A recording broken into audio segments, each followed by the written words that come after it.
Yes. We are ready. I'm flipping out. Do you have a disguise I could put on if I really do bad? You're wearing it. Nobody knows take who off you your hair. Gorillo, you look the most panicked. Yeah, I'm freaking out. Eric, what's your disposition like right now? Are you nervous? Maybe a little bit. Okay. All right. I think How are Ganji we doing this? Ganji turned around to almost throw up. You gonna be all right? Yeah, I'm okay. All right. Can we get this over with already? Robin asked a relevant question. How am I going to reveal the results? I'm going to start by revealing, because there were 7 contestants, and all of you are winners in my book, except you, Bobo. No, just kidding around. All right. I'm going to take the person who came in dead last and work my way to the top. Gary, can you not stand next to me because it makes me feel like I'm dead? I know I don't need to stand next to John and Will, so I'll start with Ganji. Gary standing next to the person who thinks he's going to be last. I got to be ready. Good All producer. right, here we go. And remember, when you hear these results, this does not gauge how successful you'll be in life. Why are you looking at me? What? You're looking at me. You are a success. Listen, you have toupees, and you're a driving instructor. I mean, you've proven everything. You don't have to 37 prove years it. of service. Gorillo's on top of the world. He's a barback. All right, listen to me. And now we go to the IQ test results. 7 people, 7 results. Who will be number 1? Will the number 1 beat the highest IQ score we've had on the show so far from Scott DePace at a 122? There's money and pride all involved in America's number 1 show, IQ. With your host, Howard Stern. Produced by Howard Stern. Directed by Howard Stern. Howard Stern. Howard Stern. Did I say Howard Stern, Robin? Yes, you did. All right. And now, Come on! I'm getting the nervous. person who came in dead last. Did I mention concept by Howard Stern? Okay. And graphics. Graphics by Howard Stern. Set design. All right. I can't take this. All right, here we go.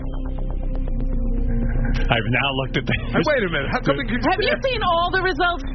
No. No. I'm doing Just them one at a time. Okay. I just looked. All right. I know the person who came in dead last. You're in for a shock. Uh-oh. Really? That means you're off In already. for a shock. That means I make some money. Grillo, you look nervous. Oh, God, dude. I'm going to throw up. Bobo, what's going on? I'm freaking out right now. Why? My chest is racing. Gary keeps standing by me. He must think something. What do you That's what I'm saying. You guys Do you think Bobo was dead last? Here's the deal. As a producer, all jokes aside, I know that in my heart, Ganji, John, and Will aren't in the chase, but Will, the farter, Grillo, and Bobo are. So I want to be close to the person I think will win to get an immediate reaction. Okay. That's your feeling about this.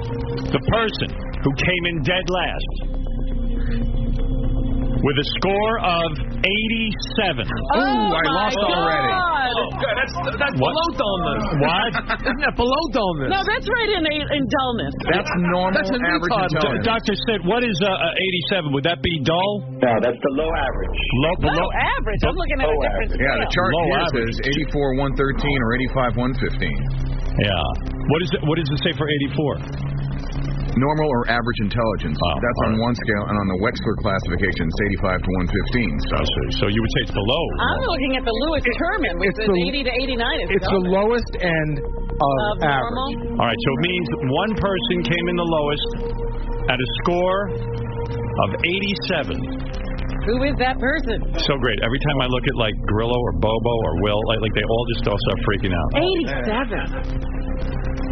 Bobo, if you are that guy, you're gonna just be so upset. Oh, I'm going to be in seclusion all day. I'll freak out. You know, we should have left the betting Because open. half of my neighborhood knows I'm doing this today. We could say, all right, it's a member of the staff in 87. A member of our present staff is not an 87. I just heard Ganji let out a deep, deep breath. Ganji, you all right? Yeah, oh, I'm so happy now. That would leave. Where are you going, Grillo? Later, losers. Grillo just walked out. That would leave Will the Farter, Eric the actor, Steve Gorillo, Eric the actor, Will the Farter, and Bobo, who are not presently members of our staff.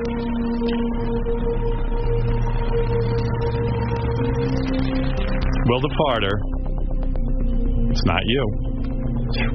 I don't think it was. Steve, you know I love you. Yeah. It's not you. Oh, no. No. No. Not me. Eric. No. Eric. Eric? Eric, are you there? Yes. It's not you. Jesus. It's Bobo. Wow. I'm in bad shape.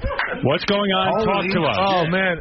Howard, I can't believe it. Doctor says your average intelligence. Wow. Average intelligence? Yeah, 87. The low end, but average. You lost to Jeff the Drunk by only 2 points. Oh, come on, man. Wow. Oh, no.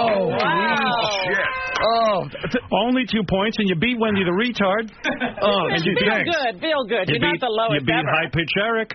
Oh, this is so damaging. And you I'm going to have to move. You know what this means, Bobo? No, I'm going to have to move. Seriously. How will you figure it What do out? you mean you have to move? What are you going to do? You going to leave Half the the people in country? my neighborhood, they're all fans of the show. They know I'm going to be here. Oh, But it does mean he's a true member of the Whack Pack. yeah. Oh, jeez. Now you're in. Oh, You always wanted to be in. Bobo, look how far you've come with an 87 IQ. I mean, You should be proud. You taught people things. The people you taught driving, are most of them in jail? yeah, they all had accidents. Well, remember, they did used to throw things at the back of his head. Ganji, you're smiling. You're so relieved. I'm so happy that wasn't me. Eric, how are you feeling? I had you You're for not last. the lowest. You're not the lowest. Oh, I'm glad. You're perfect for this game. Steve, you look like you're very relieved. A little bit. All right. It's just you're dragging it out, bro. Let's go. All right, you're absolutely right. Let's move on to the next person.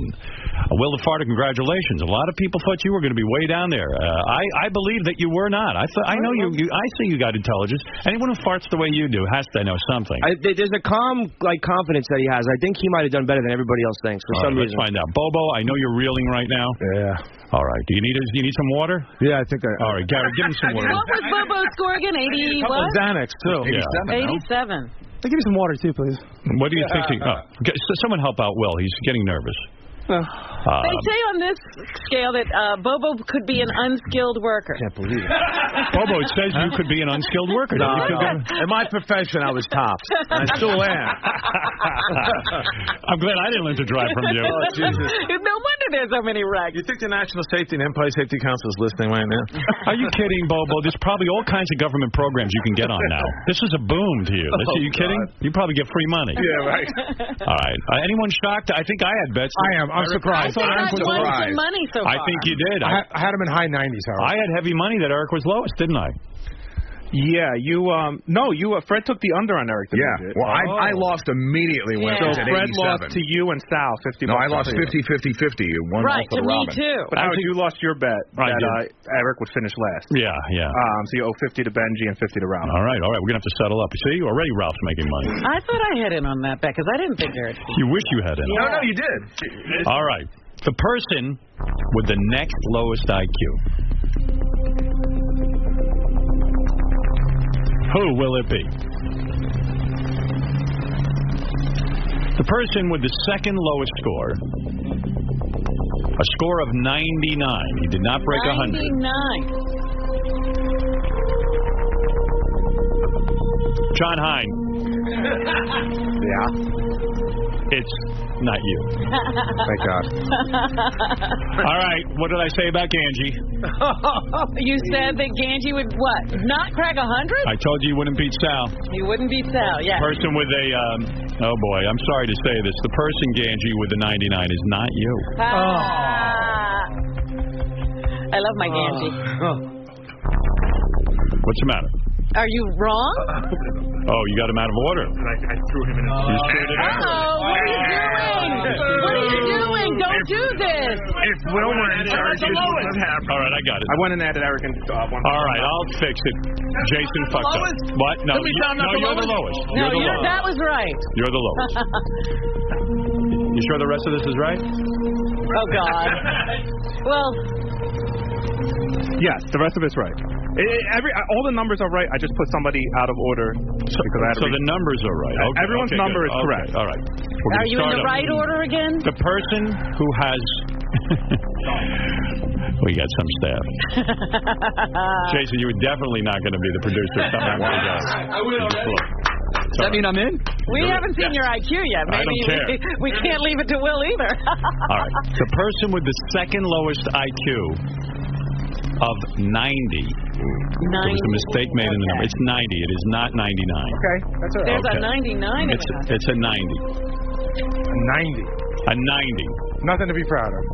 Well, Bobo's proud of his 87. You're right. Done a lot with it. Look at him.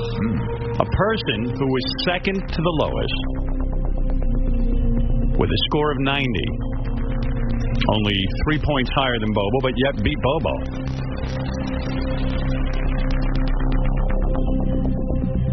Steve.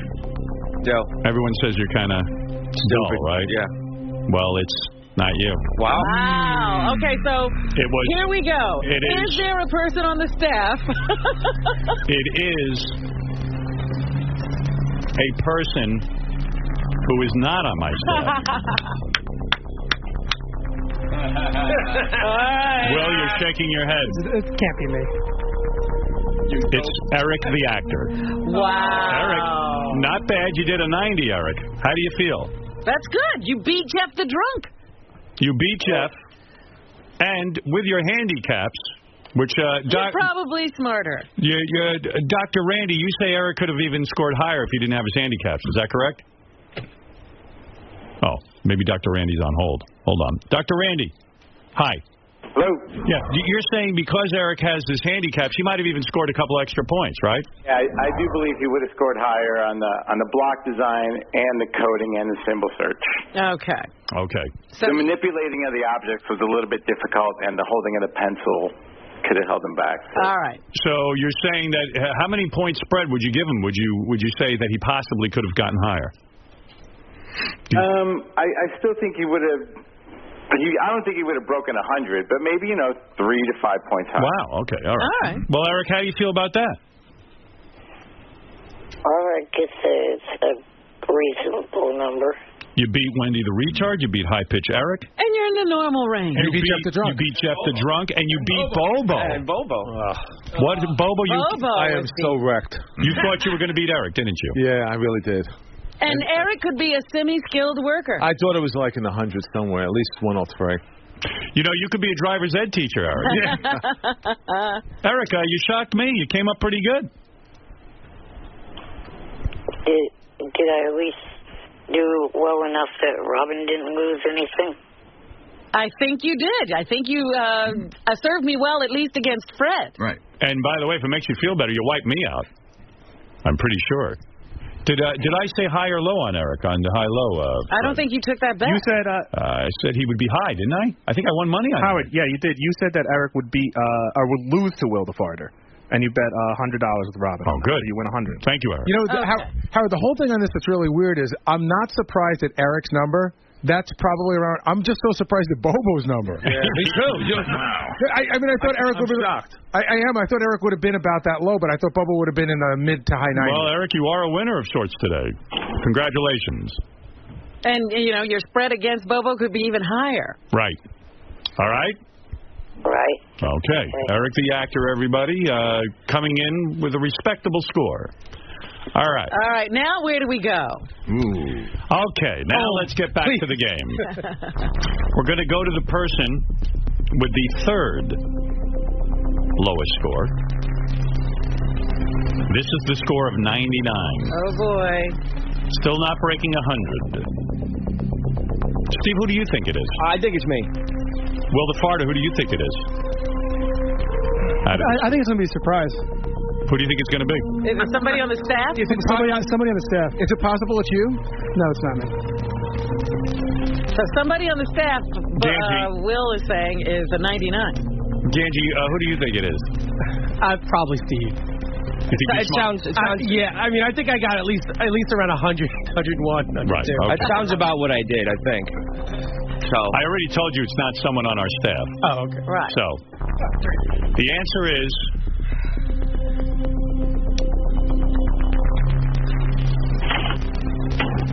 Will the Farter. It's not you. Steve Grillo. Yeah. You have a score of 99. Yeah, figured that. You figured that. He just misses skilled work. Howard, here's how I know. You missed skilled work. So Wouldn't an electrician be a skilled worker? So he was right to drop was out. good you got out of that. Howard, here's how I know that he's a 99. Yeah. You already said it's somebody not on the staff. Right. You already said it wasn't Bobo or Eric or Will the farter, yet he was still surprised when you said his name. No, I wasn't still surprised. I was just like, I know. Like, what's the big deal? What's everybody looking at? Were you upset by this? I told you. That's about what I thought I would do. Right. Well, you've certainly actually lived up to a 99 IQ. You've done reasonably well. You know, and you got some hustle and all that kind of stuff. Yeah. All right. Well, all right. You beat Eric. There you go. There you go. Although the doctor says Eric might have beaten you if he didn't have his handicap. Yeah. All right. Here we go. Now it's time to get into the now real. We're getting into. Now we're going to have some fun. Significant numbers. All right. The person who was fourth from the lowest. There were With three. a what? With a score of 100.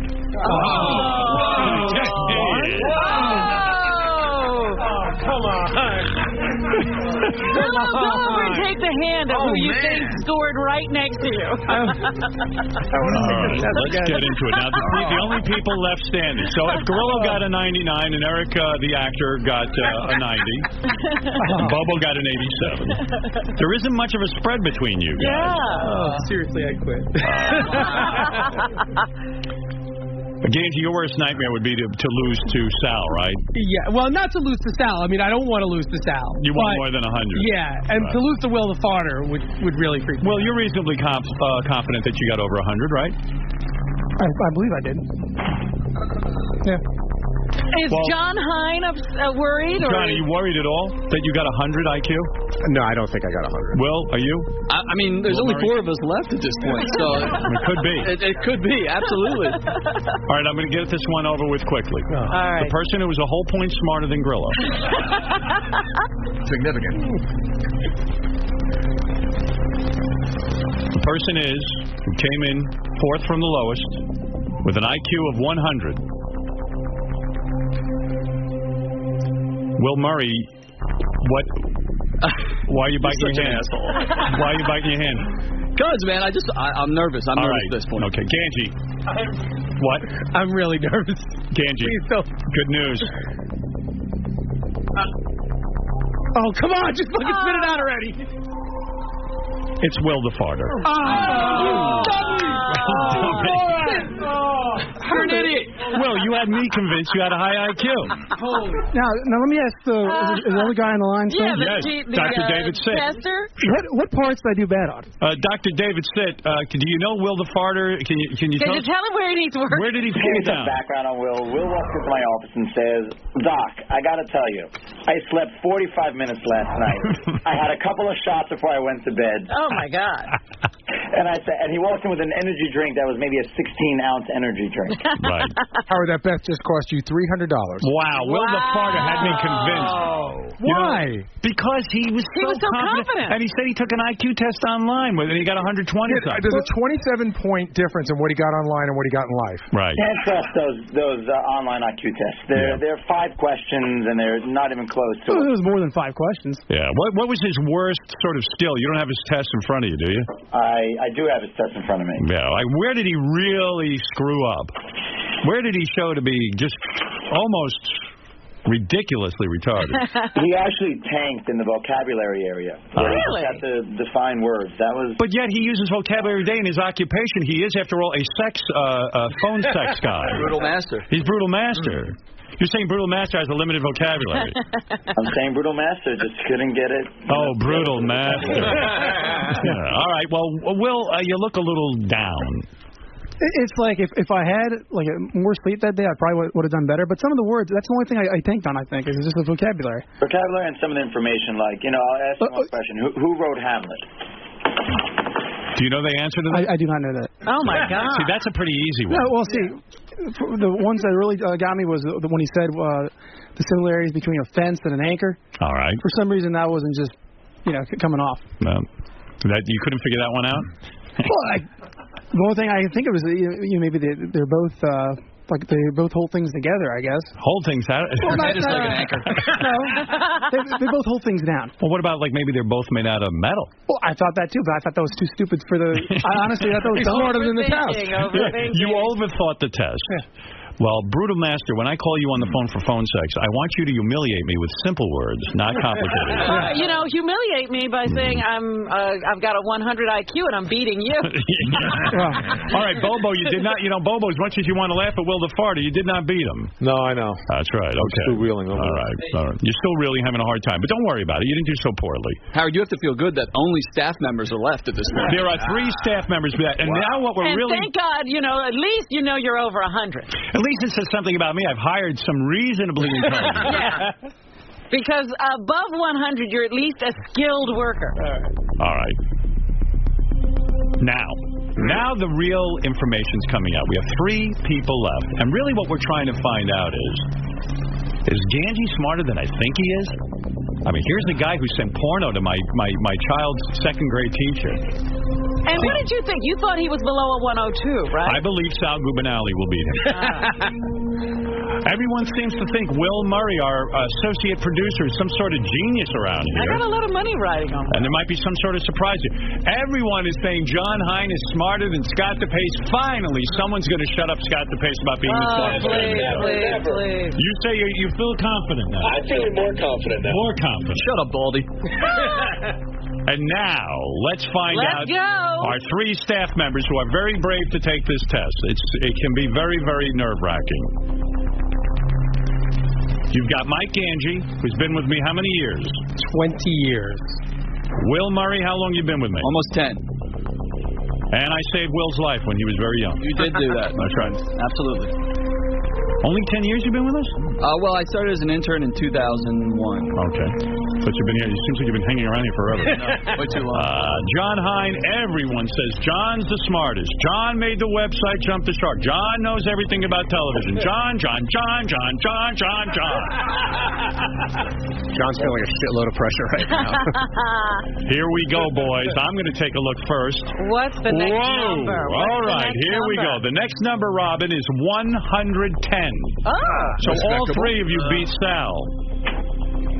110 would be about what Ralph got, or Ralph got a 112.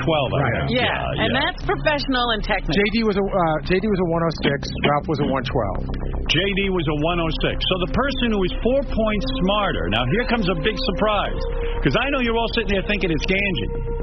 Ganji, you even think it's you, right? Oh, I think it's me, yeah. You absolutely. think you have a 110 IQ? I think I have and that would bum you out, wouldn't it? No, I said 110 or higher would make me That happy. was his okay. 110 was my line. 110 was your line. Right. So I'd be okay. You're okay now. Yeah. Oh, no, Will's going to puke. Will, are you going to I feel close, man. I would not be happy with a 110. Well, I think you're all going to be shocked by this one. Sorry to Shocked? say. Yeah, I think you're going to be a little shocked. John Hein, everyone keeps saying how smart you are. And guess what? You're smarter than 110. But we're going to be shocked? Oh, my God. Oh, no. Oh, no. Oh, yes, no. this is shocking. It's between Will Murray and Ganji, and here's the shock of it. How could someone with a 110 IQ send a second-grade teacher a porno? It is Mike Ganji. Fuck you, sir. I thought Will was going to faint. Are you okay, Will? It's getting to me, man. It's a lot. Getting to you. It is, absolutely. Ganji, are you relieved, or are you disappointed you weren't in the final 2? I'm still disappointed. I would have liked to have been higher, but at least 110 was my line. This is what infuriates me now. You have a 110. You have reasonable intelligence. Why aren't you using your... Yeah, why don't you fucking use your brain? Howard, you're getting an ass kick, and that bet cost you $100. I know. I know. Yeah, Ganji, I hold you responsible for that $100. All right, I'll pay you. All right, congratulations on your 110. You got your dream. Yeah, it's my dream. Good for you. I'm so smart. All right. You beat Will the Farter. These 2 guys thought they'd be the last 2 guys standing, and they are. All right, let's find out the real information. Did anyone beat Scott DePace, and who's smarter, John Hein or Will Murray? So what do you think? I think John Hein is going to be the smartest. I think he is going to beat Scott DePace. All right. And I bet money on it. I really don't even feel like this is a competition between John and I. It's more if we can beat Scott. That's say the goal. it any way you want to say it. It's the same. Never. Shut up. Big ass. What is that, Scott? Never. Will's a dummy. I got one tank for a 116.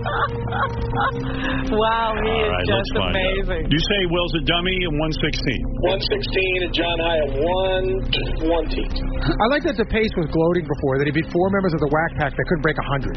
He's like, I'm going to take a little peek. I'm too curious to Not to the whole thing, just to the next one, Howard, please. Next one, not the whole thing. Well, can I make a suggestion? When we did this last time... This is going to be shocking. When we did this last time, you said... I looked only at the next person. How could it be And shocking? you didn't make a face. That's weird. I'm shocked. Shocked by the result. All right. Then I know what it is. What do you think it is? Go ahead. What do you think it is? Well, you're shocked? That's right. Well, are you shocked by the number or the name?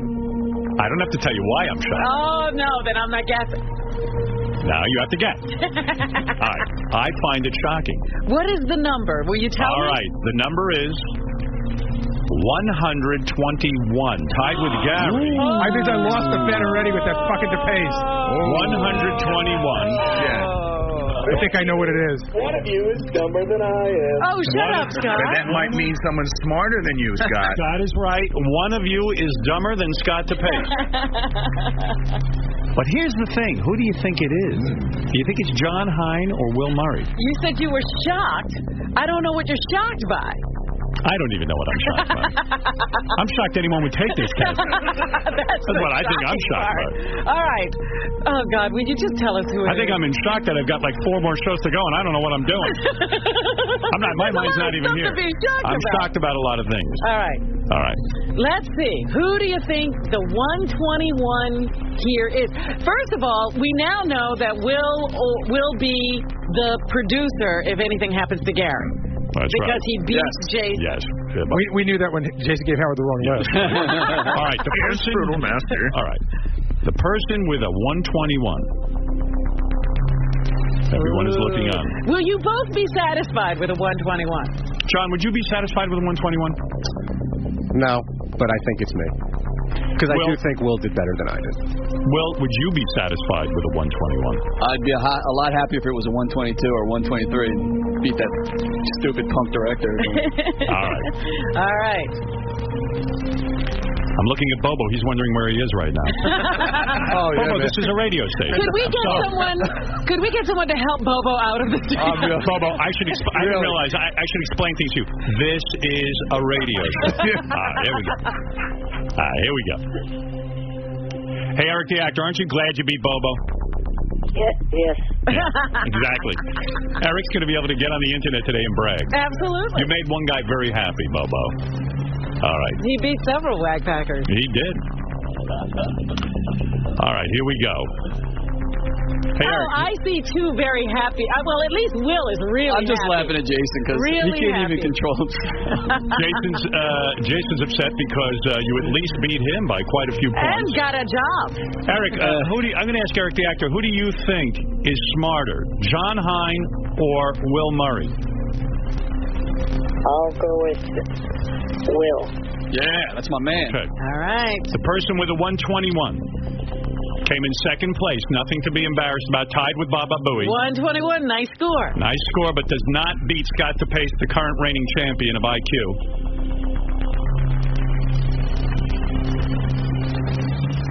Person who came in second, Will, it's John Hine. Oh, my God. Shocking. Shocking. I had so much. I think I won something here. Now, look at Will. He is beaming. Scott, suck my balls. You didn't Wait necessarily a beat him. minute. We don't know if you beat Scott, but you That's beat right. You might have only tied. John. Howard, I keep saying this. That one just cost you $300. I know. You did some terrible bidding. All bets are off. John and I are so close, we have to have the same IQ. Yeah, look at that. No wonder you two are attracted to each other. John, tell me what's going through your mind right now. When I walked out of the test, I knew I didn't. I told a couple people I knew I didn't kill it, and it's an okay score, but I thought I was higher. It's a very nice That's a score. nice It's a good score. I had you pegged over. That's the me, John. Sorry, pal. Yeah, but- Gary, pay up my $300. No, it's $100. You have $300 on Will, douchebag. Oh, yeah, that's right. You better stop the bragging right now, bitch. Well, John, right. I found it shocking. I think everyone was pegging John Hein much Well, higher. there are a few bets out there that Will was Okay. smarter. Are you surprised, Howard? Even though you haven't looked at the number yet, are you surprised that you said you didn't think Will was that smart? So now you see. I didn't say I didn't think Will was that smart. I didn't think that he was going to beat John Hein. I do not know Will on that level that I would be able to gauge his intelligence. You know, another question to ask John Hein, because John said that this would change your impression of him. And, John, do you feel now that you've lost some of your luster? Well, I just cost him $300. No, it doesn't, because I believe a 121 IQ is very high. So I don't think, I don't think you're dopey. I thought my IQ was higher. I did too. I did too. You were, after all, you're someone who worked for the SAT, training people how to train for it and this kind of thing. I mean, you've got an incredible background with Jump the Shark and all that, and you have information. Will feels bad for you. Yeah, Will feels bad for you. Now, Will, what's going through you emotionally now? You're on top. I can't lose in this place. Can't lose. You at least tied Scott to pace. Absolutely. All right. Or did you beat him? Or did you beat him? Shit, please. Scott, do you think he beat you? Well, I mean, the odds are at this point. Oh, look at you. Now he's pushing it. Okay, Scott, if he has a 123, is he smarter than you? Yes. No. But wait a second. You're smarter than me. I'm smarter than you. The reason I said Jason and I are about the same. It's a test. No, you've been going around telling everybody I'm the smartest on the staff. And I also would like to point out that Will probably knew a lot of these questions. Why? We had talked about some of them on the wrap-up. Oh, here we go. Here's the excuses. Boy. Time for all the... Be a gracious loser if you do lose. Yeah, John listens to that same wrap-up show, right. Mr. Idiot. And anything you'd like to say to me, Scott? They should be too. Oh, shut up. What? What is it, Ralph? I won both my bets. Shut up. Ed, I told you John's not that smart. He's smarter than you. Well, yeah, but he can retain a lot of information. I just can't retain a lot of information. Oh, 121 is a nice score. It's nice, but it's not. It's not what John thinks he is. 120 plus puts you in a different category. Yeah. One that you're not in. Let's get our final results. Yes, Jeff the Drunk. I'm going to jump off the fucking bridge. Why? Eric the fucking midget beat me. Eric the actor. The midget. Actor. We promised him we're not doing that. Stop it. Actor. I hung up on him, Eric the actor. Thank you. Yeah. All right, here we go. All right. The guy's completely irate. Eric, I liked how you came through on this one. Bobo's livid. What's going on over there? Bobo's shaking his head, yeah. Bobo, so what? I'm so bummed. Now you're retired. Who cares? Hey, I think people at your level enjoy life a lot more, Bobo. That's right.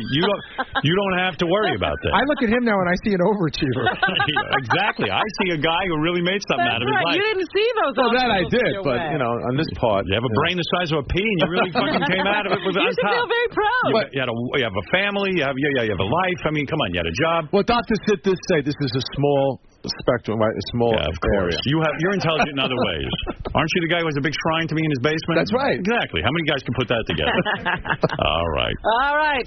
Well, can we bring Scott in here? That's a good I want to rub my idea. balls on his head when I beat him. Well, you feel confident that you beat him? Well, I mean, geez. Well, you might only be tied. No, that's true. Okay, Could come on. be tied. And I'm calling Eric the actor from now on. And I'm calling Bobo the mental midget. That's what do you think of that? No. You better get a nickname, Bobo. Yeah. No, you're fine. Don't worry about it. You beat a lot of people. You beat Wendy. Oh, geez. I'm in that company. I feel good. All right, here we go. Howard? Yes. Would the loser be willing to get teabagged? Are they that confident? Yeah. No one wants to get teabagged. Come on, let's have some fun. Stop it, yeah. All right, Will, let's go. Will Murray, it all comes down to you. Yes. The smartest guy out of this group, but are you the smartest out of everyone who's taken the IQ test so far? In other words, did you beat Scott the Pace? And his 122. Well, there's your name. It says Will Murray. I just haven't looked at the score yet. I'm going to take a peek. Let's see. Take a little peek. Wow. What did you learn by that peek? Now, let me ask Dr. Sitt a question, who administered these tests. Dr. Sitt. Yes. Anything over 122 would be considered very intelligent, right? anything over 120 is considered superior, which you can say is very intelligent. Yeah. Right. And then once you break 129, you enter into the higher extreme, very superior range. Ooh. By the way, I'm looking at two very intelligent guys hitting each other in the Right. mouth. They don't act so intelligent. One's like 5-year-olds. One's a little smarter than the other. Does any of this test their maturity levels? Because they're punching each other right now. All right. Scott DePace, you have a 122, which is impressive. You've been reigning over the staff as the smartest person. Does anybody think that Will tested, let's say, into the next category, let's say 130? Never. No. No way? I think he's in the mid. I bet he's a 125 is what I'm banking on. I say 128. If he gets into the 130s, is he a genius? Dr. Sid? He is in the very superior range, which is only really 98th percentile and above. If he gets over 130, that is. Okay, let's so find there's out. only 2% of the population. All right. So he would be in the category Smarter than with him. only 2% of the population smarter than him. Yeah. All right. That would be impressive, Will. Thank you. But let's see if you do. Scott would be in that 98% bundle. Right. Scott would be somewhat. If you win this, Will, and you score really high, you would almost make the pace look ordinary. I mean, I kind of feel that way already, so. Right. Well, that's how I feel about John now. John was supposedly this great, big, high entity. Now he's just normal. But who elevated John to that? I got news for you, Scott. I'm still smarter than you. Oh, no. Came close, Johnny, but you did not beat him. All right, Will. All right, Time to find out. What are we going to do here? Here we go. Will Gonna Murray, drag this out a little more? my associate producer, overcame many hardships in his life, was sick at a young age, almost lost his life. Hold it. I got to ask a question. Until I called him and saved his life. Yes. How is Gary going to boss Will around? Oh, I'll tell you what. Don't you think if Will scores over, let's say, over 130... He should take the job. Yeah, and Gary should be the associate producer. But going off of your thinking that IQ test, because you won't take one, IQ doesn't mean success, I can deal with you better than Will can. I'm not smarter than Will, but I can deal with you maybe better. I wouldn't be able to relate to Will if he's that smart. That's right. But Two idiots talking is fine. Maybe Right. the title should be reversed. All right. And Gary will just be the liaison to Howard. Maybe we should paint your glass so no one can see you. Let's put it this way, Will. If you test really high, you can fire Gary and let's be done. Nice. All right, here we go. Finally. All right, here we Can go. I point out that Will can barely turn a computer on? Is that right? Yeah. I can turn a damn computer on. Barely. This idiot. Well, you know what? He has people like you to do that. No, Will Here we go. The guy, let's get the music going and let's find out. Enough discussion. Yeah. People have waited long enough. It's above that. Okay, here we go. Well, one more question. You already know. I now know. But are there people here who think Will is in the very next category? He's not even close. Fred, do you think Will's in the very next category? Man, this is where he could be right on the bubble. Do you think yes or no? Give me a yes or no. Do you think he beats Scott DePace by a lot? No. Or is What he would be a lot, high? Robin? Yeah, what's a lot? I would say 8 points. 8 points. Do you think no he'd be... way. 5 No way? points, No yes. way. All right, let's go around the room. Okay. Scott DePace, do you believe Will beat you by 8 points? No. John Hein, do you believe Will beat him by 8 points? Yes, I do. Steve, what do you... Come on, Steve, what do you think? Do you think I think it's going to be like 4 points. Will the Farter, what do you think? 3. Bobo, we don't care what you think at this time. I would say really You also. can't think. 3 also? You think So we'll you lose know by it's not 3 points? All right, Robin, what do you think? Yes or no? He's over. He's over. Wow. Coming in, You're all wrong. Scott DePace, you are still That's a tie. 122. a 122. That's Mr. 122. But the man now who is the reigning smartest guy on the show is Will Murray, coming in at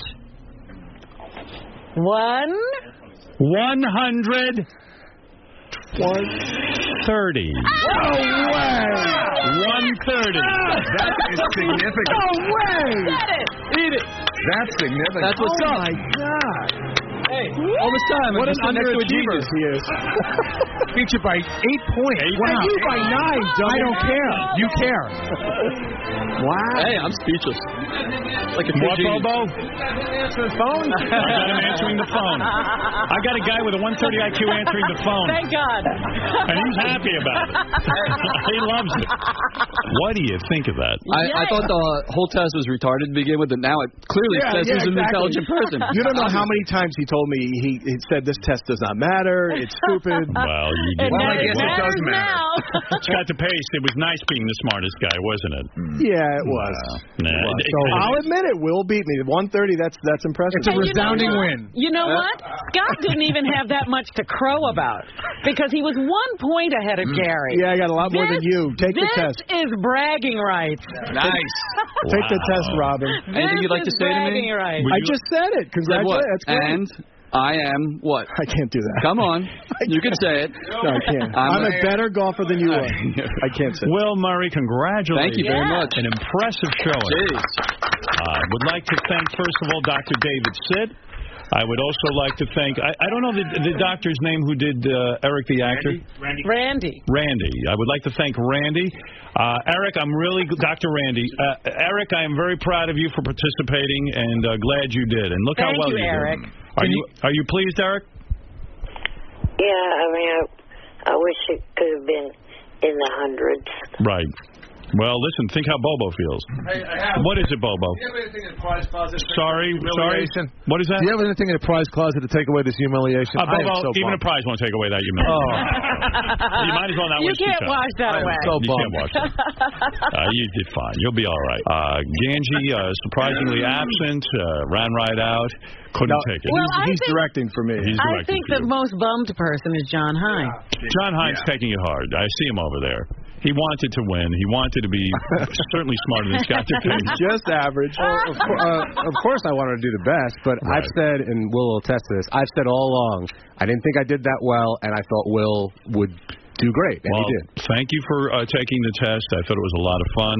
All you guys are very brave. Bobo, They are. Grillo, you got a little plug for yourself? Yeah, I got. I made Top Shelf Liquor T-shirts. Benji got them on. It's SomeGuyT-shirt.com, and I'm working at Artichoke Pizza on 14th Street. Well, for a guy with your IQ, that's a very good job. And also, I finished my my TV pilot. We're shopping it to networks right now. All right. Very good. Get a sizzle reel. I got and Bobo did so poorly that he believes your TV show's going to end up on the air. Yeah, go on to www.empiresafetycouncil.com and All right. take my course down. All right, Bobo. You can take his course. Oh. You know, who knows? Yeah, but the T-shirts are available on that website. You can buy them there. I understand. We got it, Gorilla. Will the Farter, I'm going to ask you to hang around because you're going to delight us after the commercials with a beautiful holiday farting and queefing. Who did you bring with us to queef with you? Vivian Von Queef. Vivian Von Queef is with you, and you are going to do a holiday song for us next, and I'm excited. You're going to fart and do what you do, but you're a genius of that, and you have nothing to be Forget ashamed that of. intelligent stuff. That's right. I'm so Not bummed for about you. it. You are bummed about it? Oh, absolutely. Don't be bummed. I mean, you've got that ability to fart. You're going to go far in this world. You were in the movie Jackass 3D. I mean, what have you have to complain about? You got anything you want to plug? Save Your System. Yeah, you don't sound too happy about that. I'll plug it after that. All right, plug it in.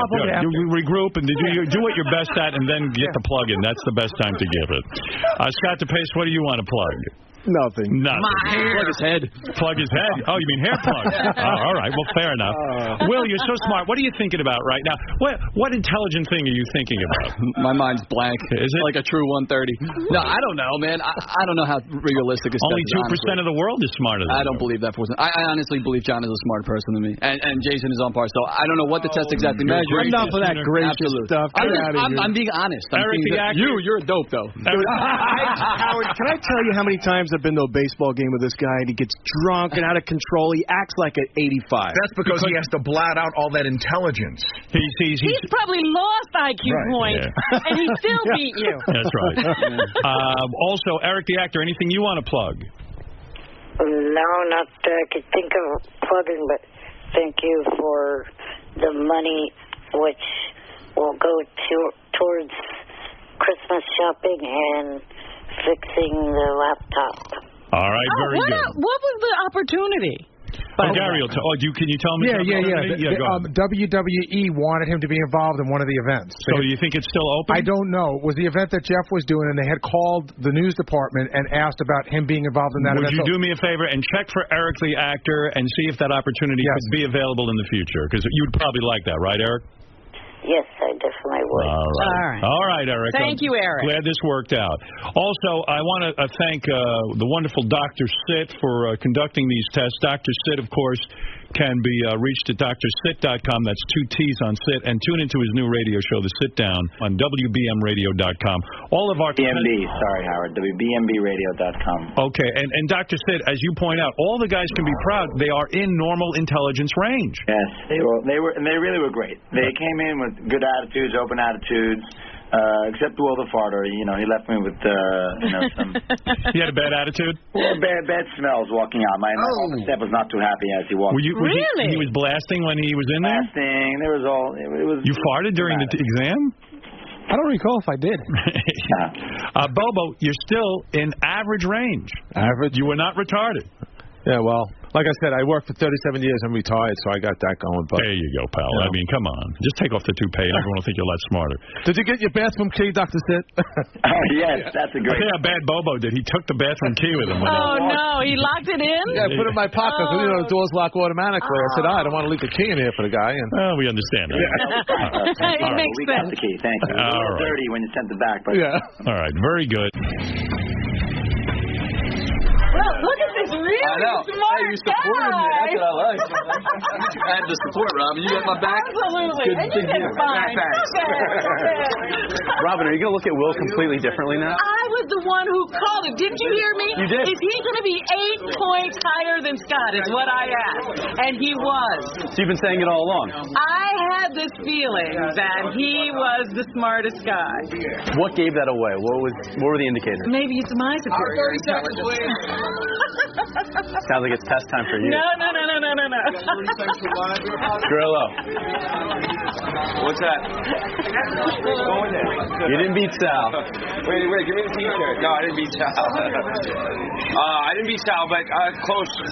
It's about what I thought I was going to do.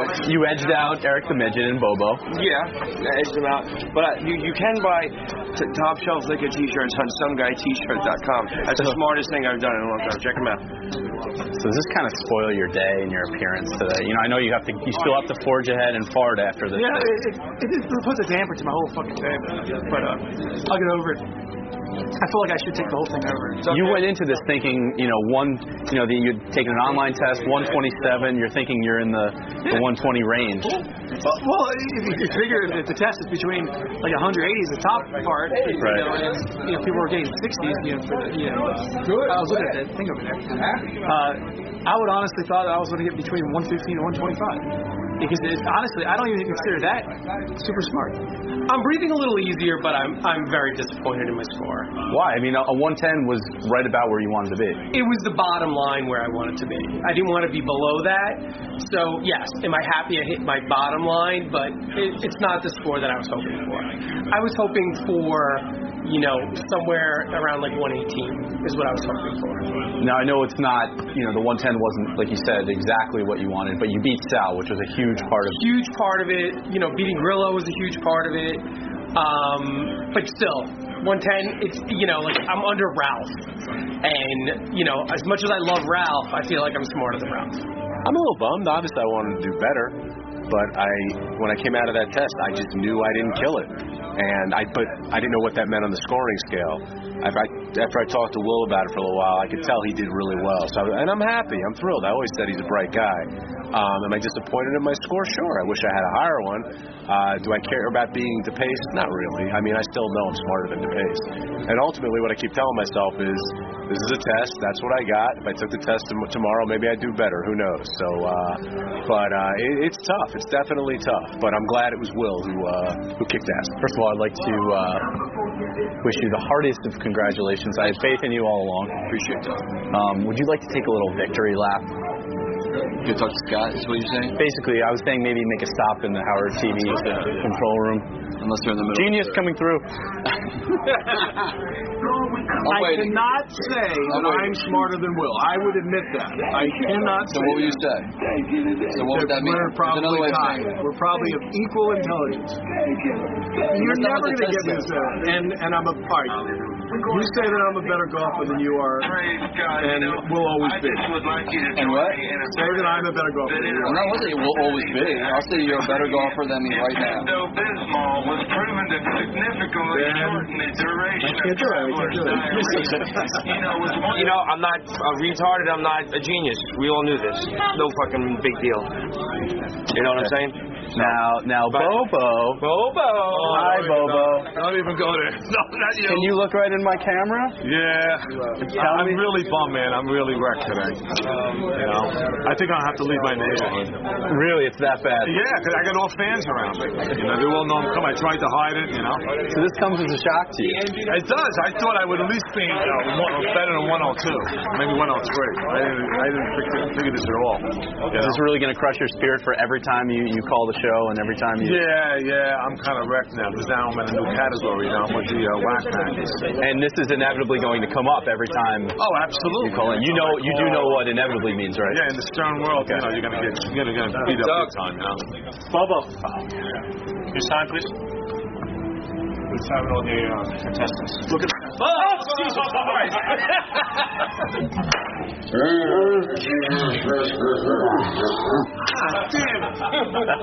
Get out of here. Well, you still got some farting to do later, so, you know, fuck up, man. You still got a task at hand. Absolutely. Can you put this aside? Can you... I can put it aside. All right, man. You're known for farting, not for your intelligence, so don't let this get to you. It's not going to get to it. But I'm sure that Howard will love this, and I'm sure this will redeem myself. All right. Don't worry about that brain. Worry about that ass. All right. That bionic asshole of yours. Bionic ass, yes. Are you going to look at Will Murray in a different light now? Yeah, definitely. I mean, Will's score is outrageous. I mean, you know, 130 is huge. I mean, I kind of felt like John Hine was going to take it, and the minute John got a 121, I just couldn't believe it there. But Will's a smart kid. He's good. I'm glad. I'm happy that he's bright. He's still going to go nowhere in life though. But I'm glad he's smart. I'm happy for Will. I'm happy for any of my friends when they do well, and I'm glad that people are going to realize how bright of a guy Will is, even though when you see him on a day-to-day, work, it may not shine through. But he's a great guy, and I'm really happy for him. Very gracious both in victory and defeat. Hey, what can I say? I act like I've been there before, and I have. In all seriousness, how does this feel? I mean, this has to be kind of weird. Has to be an amazing. I mean, I think I'm like I said before. I think I'm a reasonably intelligent person. I think I'm up there with John and Jason and Gary and Scott. I don't think I'm like heads and shoulders above those guys. I just don't. So maybe I just tested well this one time, and that's what it is. Because I think I fit in pretty well here, and I don't never feel like, oh, geez, I'm so above these people. Except fucking Baldy over there. Well, I was going to say, you're not going to let them know that you're feeling like this. I mean, strut on, man. I'm going to follow you. Strut on? Go ahead. Strut. That's what I'm talking about. Yeah. Watch out for the genius. Retard. Move it, loser. Sir, are you help me? It's not IQ, it's fuck you. Why are you so pumped, man? Because Will Murray got a 130. What does that mean? Shit, he answers phones for a living. Does nothing. The guy's got the personality of a woodshed. He's a 130. Look at me. I'm here with Richard Christie. Bouncing balls on each other's faces. Make an asshole retard piece of shit.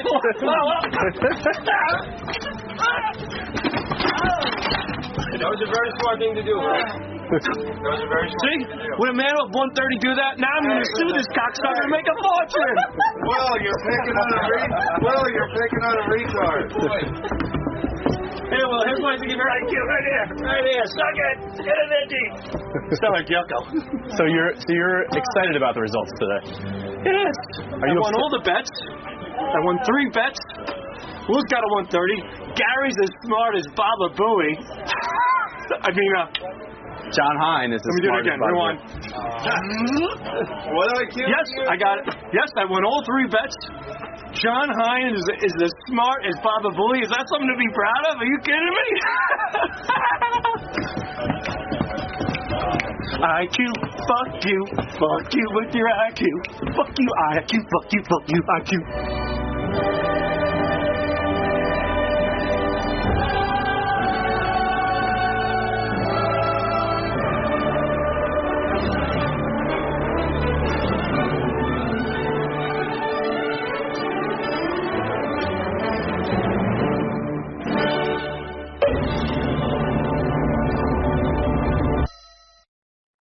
All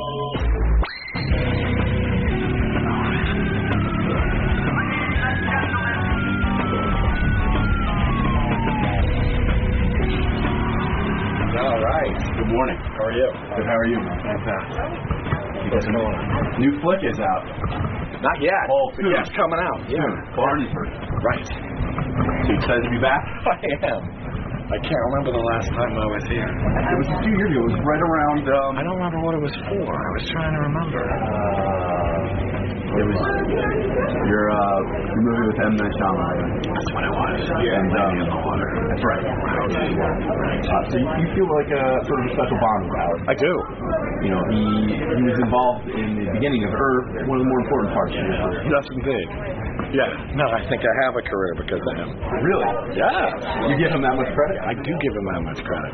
So you look forward to coming back here. This is an annoying stop on your press tour. No, this is nice. Yeah. Paul Giamatti is here, who played Pig Virus. Oh, is he? Yeah, he did such a great job with that role. The weird thing is, and Gary was just telling me this, that Paul, hey Paul, there he is. Look at you, man. Look how good looking you got. Every guy becomes a big star, and I don't know. What you have plastic surgery? Yeah, I have a little tuck, little jowl tuck I got. It's amazing to me that you never even Googled Kevin Matheny, the guy you played in my movie, to even see what he looks like. Google didn't exist then. Right. But I mean, even in retrospect, you never, because you were asking Gary what happened to the guy. He just recently got fired in Chicago. He had a big job with the Tribune Company, and it was a whole long story. He got fired? Yeah. And you know what's something? As much as I hate that guy, I'm never happy when someone gets fired, but I have to say, he was really such a dick to me. Brilliantly portrayed in the movie. But it shocks me that you've never even seen a picture of the actual guy. No, I've never heard him, never seen him, nothing. That is so amazing, because Gary and I were just saying you are almost word for word identical to him. I look like him?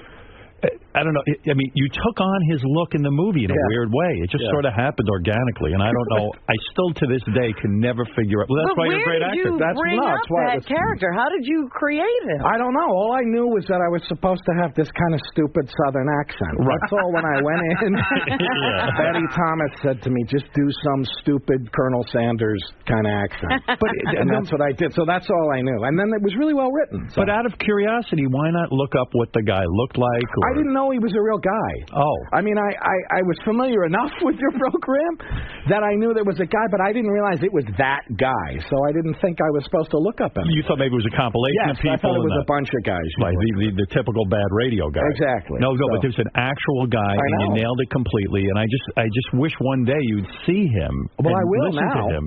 He's so you're so at one with him. But the guy got fired. He got canned. He got canned. All right. He got canned. How you doing?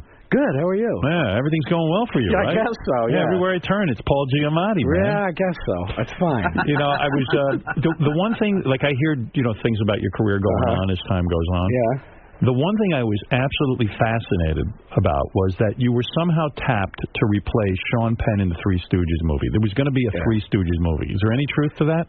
There was going to be a movie? I was at... Where was some film festival, and the guy said, some reporter I was talking to said, so would you replace Sean Penn as Larry in the Three Stooges? And I thought this was just some weird question the guy was asking me. And so I said, sure. And then the next thing I knew, it was all over the internet that I was going to replace. I had no idea it was a real thing. Then I read a script. Oh, you did read it? I did. So what do you mean? I said, yeah, I don't know. I mean, and then I don't know what happened to it. It just went away, and I had nothing to do with it. So after you had just said to the reporter, off the cuff, like, I don't know anything about it. So someone said, wait a second. The real producer, there was a script, and someone said, hey, Sean Penn did back out of it. Let's send it to Paul Giamatti. Yeah. And I read it. And you did read it. Was it a good script? It was weird. It was really weird. It was interesting. It was weird, though. That would scare the shit out. I mean, I'm not an actor, but I would think, and I guess nothing intimidates you, but wouldn't that intimidate you? Replacing Sean Penn? No. Playing Larry.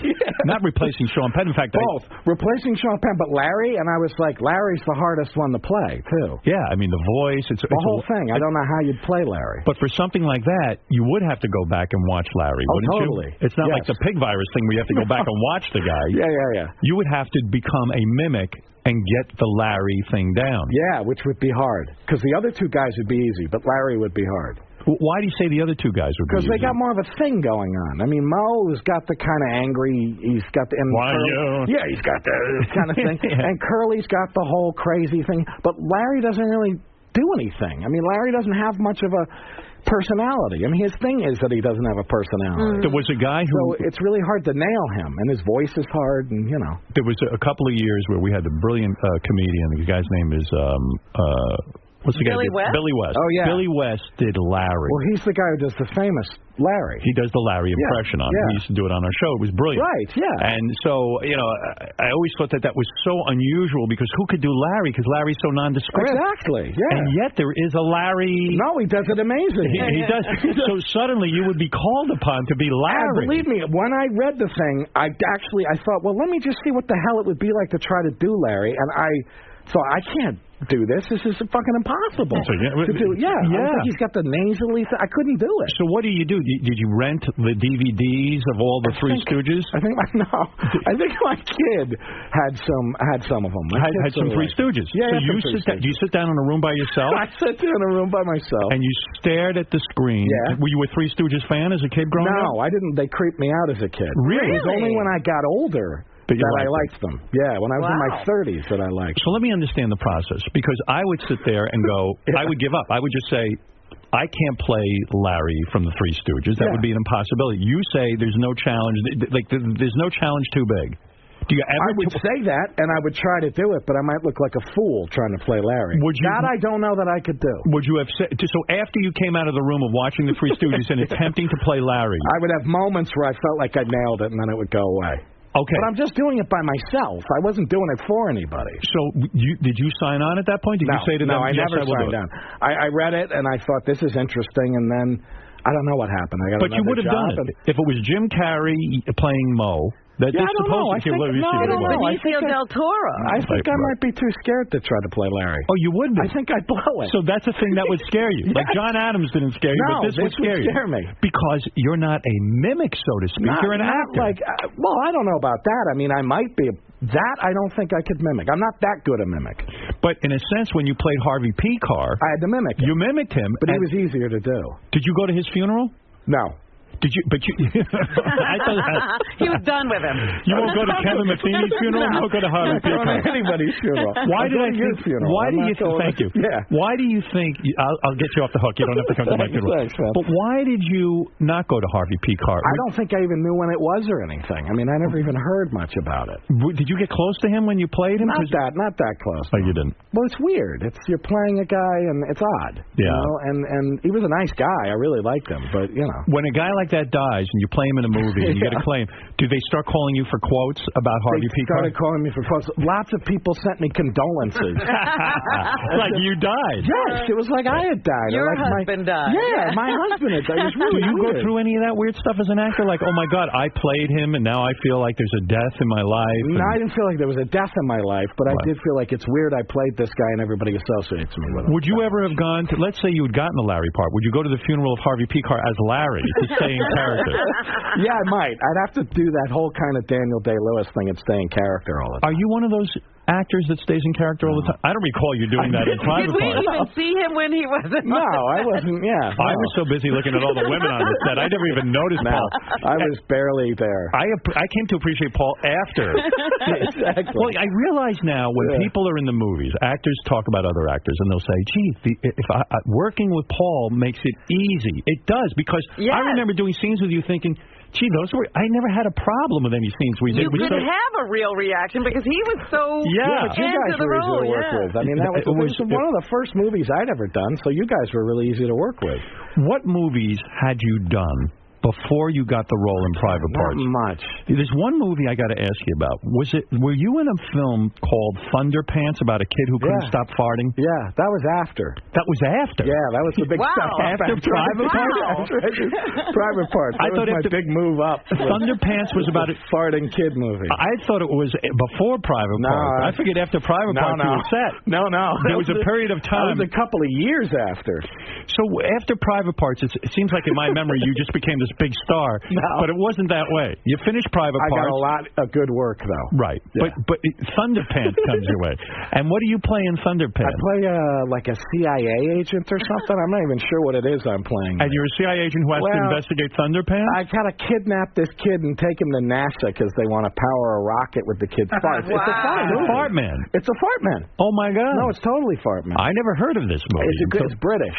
Thunderpants. Thunderpants. So the kid farts and he has such a powerful fart that they want to power a rocket. So you come from NASA. I come from NASA. You come to recruit this kid. I kidnap the kid. Does the kid? Oh, you kidnap him because we kidnap him. He doesn't want to help NASA. Why wouldn't a kid who could fart? I don't know. We have to whisk. It's all top secret. I mean, it's not like you were asking him to blow up somebody. You were asking him to power a rocket that could essentially send us to the moon. Yeah, then the kid's game. Then the kid's up for it. Oh, he realizes. Yes, then he's up for it. Yeah, I mean, why go to the problem? Why go through the trouble of kidnapping this fucking supposed kid? to be top secret is the idea.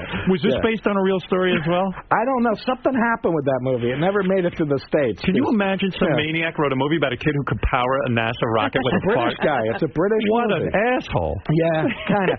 But that's actually, I like the movie.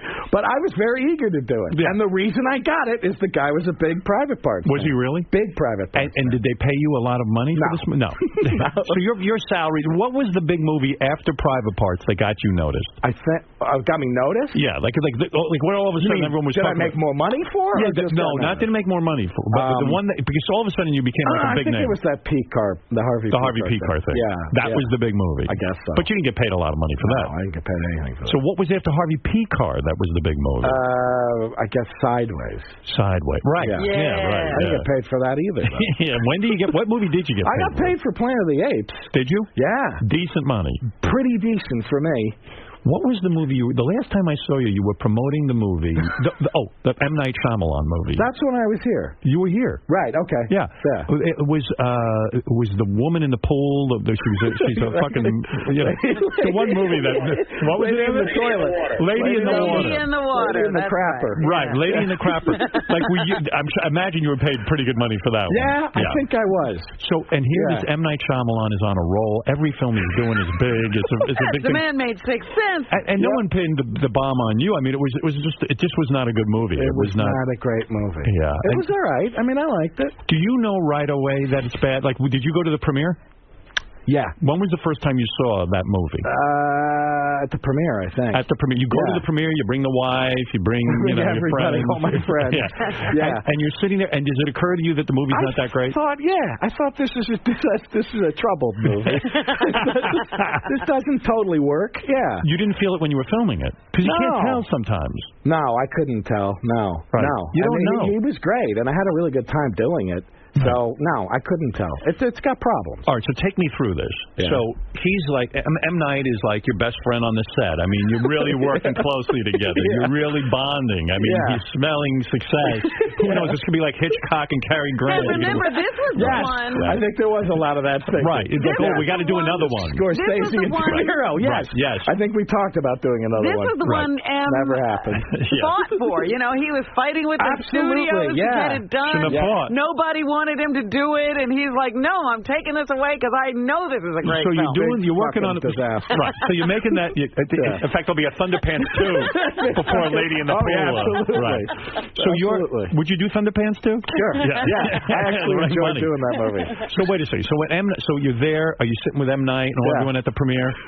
And can he tell that the movie hasn't quite worked? Probably not. Probably not. He's still caught up in it. Yeah. And you're sitting there going, look. I know this didn't work. It's problematic. I gave it my best work, Absolutely. but what can I tell you? I mean, this film is not put together properly. Yeah. So what do you do? Like the movie comes out, the movie tanks. You gotta just. Do you never speak to him again? Are you angry with him? Is he angry with you? No, I'm not angry at him. Do you warn people? You know what? I don't think I have talked to him again. No. There you go. I didn't warn people about anything. Right. No, I had a really good time working with him. No, but I You're understand. right. But do you say to people in your personal life, listen, you know I'm a good actor. Obviously I'm acclaimed. Don't go see this. This is not something you should go see. No, I think I said it's a problematic film. Right. But do what you want. Enjoy it if you like it. Does that heartbreaking to you? Because in a sense, it is your career. You want everyone to be a hit because it means more money, it means more acclaim. Right. You know, and more work. And let's face it, work is what it means. And you were on some roll, and then suddenly you hit into this thing, and you figure, well, what the hell?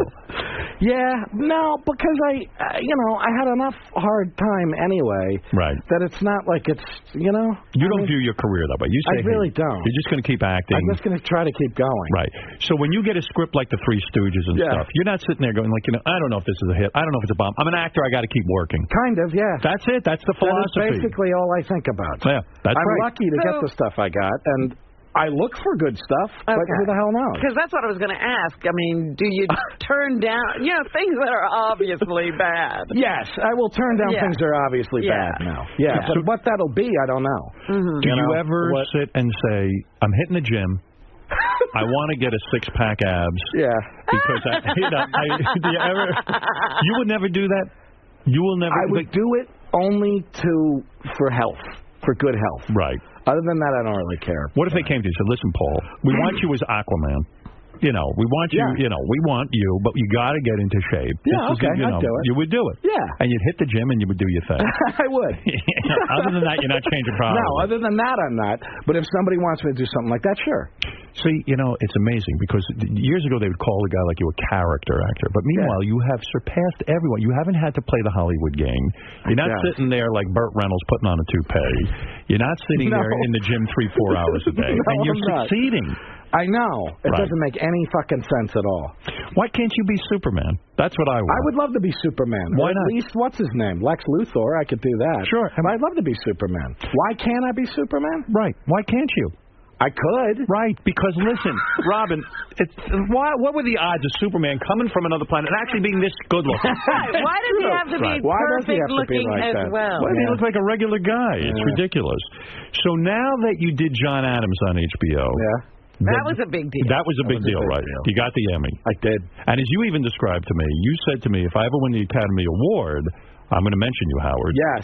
But you said you almost considered mentioning me at the Emmys when you won. Did I not do that? You didn't, but you said for a good reason. You said, I'm waiting for my Academy Award to mention this you. is true. Right. Yeah. No, it's got to be tough. You forgot your own bullshit, didn't you? I did. Now, what is going on with your personal life now? Are you still married? Yeah. And you still have one kid? Still have one kid. Still have one kid? Kid must be like, 10, 11 years old now? 9. Yeah. I remember you had a kid. Yeah. Still married to the same woman. Yeah. And I always predicted you would go berserk. Yes. Get a divorce. And fuck your brains up. Right. I thought you still could be in the car. Yeah. I thought you would give in to the temptation of all of this stardom. Still could be in the car. Are you still living in the same place? Are you still living in Brooklyn? Now I live in Brooklyn, yeah. Did you? I mean, Brooklyn. Yeah, Brooklyn Heights. So are you doing this to be eccentric? In other words, to be the guy who's not gone Hollywood, to live in Brooklyn and to, live this so-called normal life, that you're not going to become a Hollywood star? I don't think I would do it to be eccentric, but I guess maybe you are to try to be normal. Are you eccentric? I don't think so. Do people in Hollywood say, does your agent say to you, listen, Paul, if you move out to L.A., you're part of the community. In a way, can you not accept your success? Move out to L.A. No. Go take meetings. I don't need to do that. I haven't needed to do that. And what do you do? Do you stay in Brooklyn a lot, or are you always on location? Are you constantly working? Yeah, no, I work a lot. So I fly around. I go wherever they need. You bring the wife and kid with you? So not so much anymore, no, because my kid's 9. When he was littler, yeah. So do you sit there and these women are on the set? Yeah. No temptation? Sure, all the time. I mean, some of these hotties say, oh, Paul, I saw you in John Adams. You were wearing that powdered wig. Not so much for me. No. Really, no. So it's easy to stay. It's a little, for me, probably. Yeah, and the wife is still putting out. She's still giving you lovemaking. If she treats you differently now that you're a big star, she oh, Paul, oh, my God. No. My man. No. Nothing like that. No, probably more the other way. With all of your millions now, which I assume you have. Some. I assume you're a wealthy man. I do okay. Why not move out of Brooklyn and let's say into Manhattan or I used to live in Manhattan. And you don't like it? Nah, I got a little tired of it. It's nicer in Brooklyn. This new movie you're promoting. Yes, sir. Minnie Driver's in it with you? Minnie Driver's in it. Has she hit the wall or does she look good? She looked great, actually. She looked great. She's really tall. I saw a picture of her recently. What and did you think? I thought she looked the best she's ever She looked. looks amazing. Yeah, for a while she got sloppy. I don't remember. I hadn't seen her in a long time. And Minnie Driver, then you didn't see. She was one of the biggest stars, and then you didn't see her for a while. I don't know what happened. So what's this movie? she had a did baby music or something. too, doesn't she? Yeah. She's like a musician or something. So when you're in a movie with her, is it what do you play? Married couple? Yes, I have 3 wives in it. She's my second wife in the movie. And who is your character that you would have be married to? I play this just kind of boozing lunatic guy. It's 30 years of this guy's life. Is he a successful guy? Yeah, he's a very successful guy. He's a TV producer. And that's how he gets all these hot women? And that's kind of how he gets all these hot women. Do you have a lovemaking scene with Minnie Driver? No. You do not? No. She said she refused to make love to you? She might have refused to make love to me. She may have. That may be. Are there romantic scenes between yourself and Minnie Driver? No. No. My marriage doesn't go well. Your marriage doesn't go well. The first 2 that doesn't go well. Then the third wife I have romantic scenes. Nude scene? She's almost completely unclothed. I have my underwear on. Why? Because you don't want to show your penis Yeah, on I film? don't want to show my penis. Did they I would show my penis on film. Right. But I don't think they want to show my penis on film. So did you say, because you're a real deal actor, did you say to them, look, if this is realistic, no guy's married, keeps his underwear on and fucks his wife. I'm not Never occurred to Hasidic. me to say that. Never occurred to me to say that. I mean, you're in bed with your wife and you're wearing your No, underwear? I wasn't. I'm walking to the bed. Oh, I see. And then I get in the bed. Boxers or briefs? Boxers. Good. But I don't think that male frontal nudity would have just killed the picture. Right. My male frontal nudity. So you get in bed with an actress who is completely nude? Almost completely nude. She had underwear on. Who's the actress? Rosamund Pike. Hot? Yes. You boned up in the bed? No, it's weird. Tell the truth? No, because sometimes you do, and then the few times I've had that kind of scene. Right. No, because you have 15 guys standing around you. With I was on private parts. I was boned the entire Did you get time. boned up? Boned everything. Did you really? Bathtub scene, everything. Dude, that means you're really in it. More than I am. Oh, I was in it. All right. Yeah. Yeah. That I got boned up in a scene with you, as a matter of fact. Oh, yeah, when we were fighting. Oh, yeah, I got a little boned up there. You were very hot. No, I don't get boned up. I have it sometimes, but not this. When you know you're going to be doing a scene with a naked, gorgeous actress, do you do a little dance in your hotel room the night before? Yeah. You do. That was nice. Yeah. Do you masturbate the night before so that you don't get boned up in front of her? I probably I masturbated not for that reason. Right. I masturbated just to sort of get it out of my system. Robin, do you think I'm neurotic that I would actually jerk off because I don't want to get boned up? Not that it would help me, but I would try to take the edge off. No, I think that's sort of, like a good thing. You're worried about not offending someone and trying to make sure that you're really okay. Weird. Yeah. It would get weird. It would get I have boned up sometimes in scenes like that, but not that one. Do you have the next 5 films set up anyway? I have a couple of films actually, which is unusual. What are you working on? How many films do you do a year? I don't know. 4 or 5?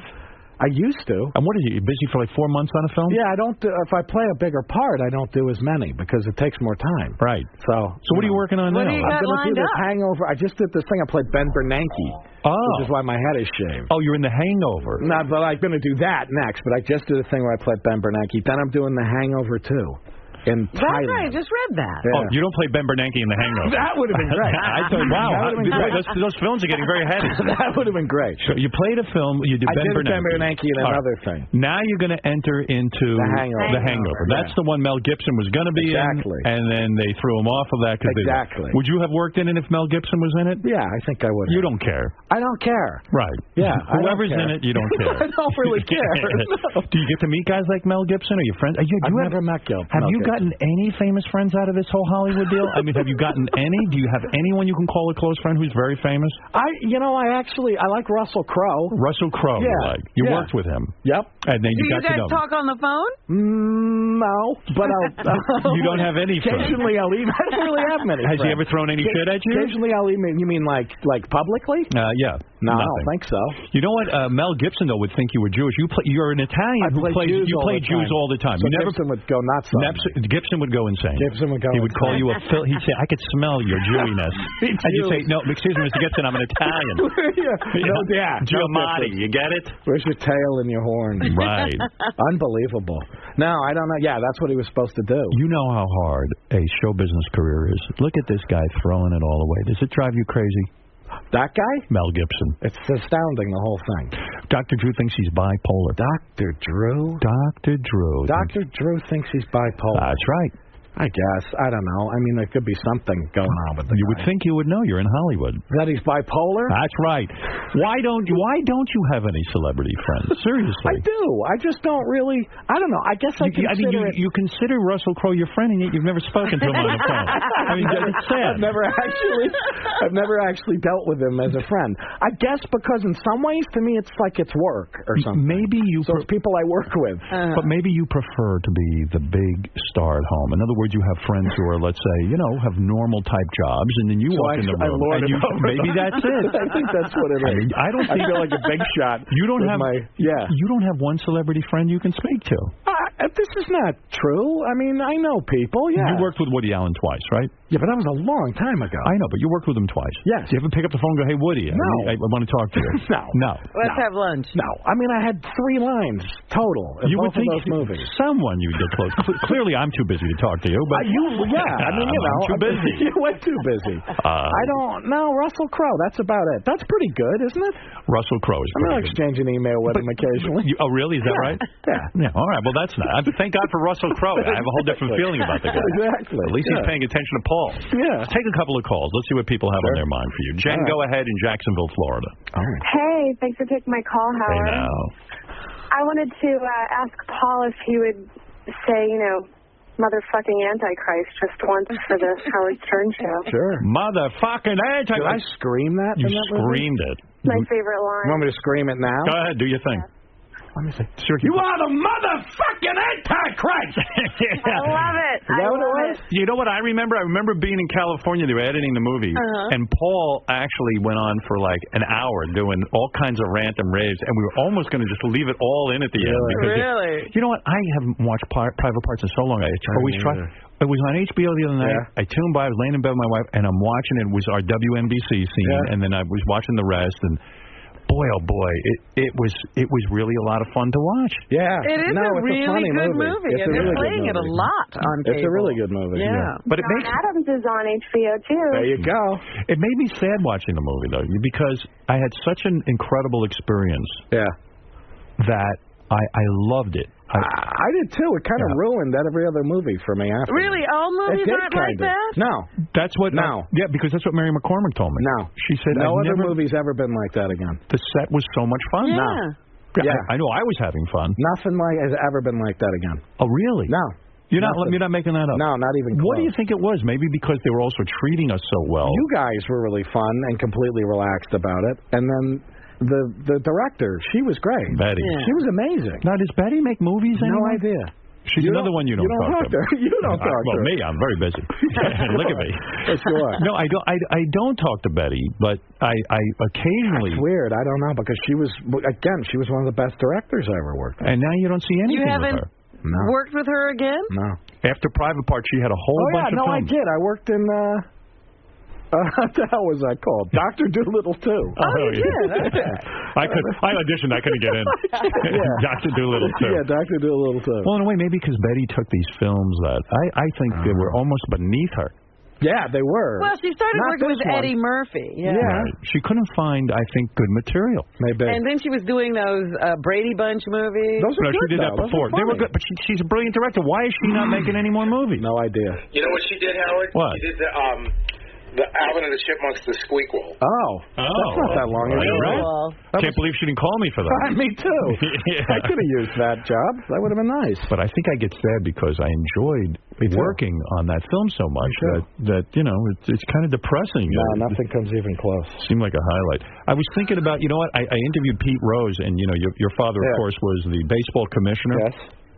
And one of the things was that some people had said that perhaps your father's heart attack was even over the Pete Rose thing. He was so disturbed about having to throw Pete Rose out of baseball and suspend him and all that other stuff. Yeah. That in a way it contributed. And then Pete Rose came out and said, the guy was overweight, he smoked, he this, he that. Don't blame me for his heart attack. It's true. It was that kind of thing. It was in pretty bad shape. It was an amazing piece of history. It was. That you were a part of.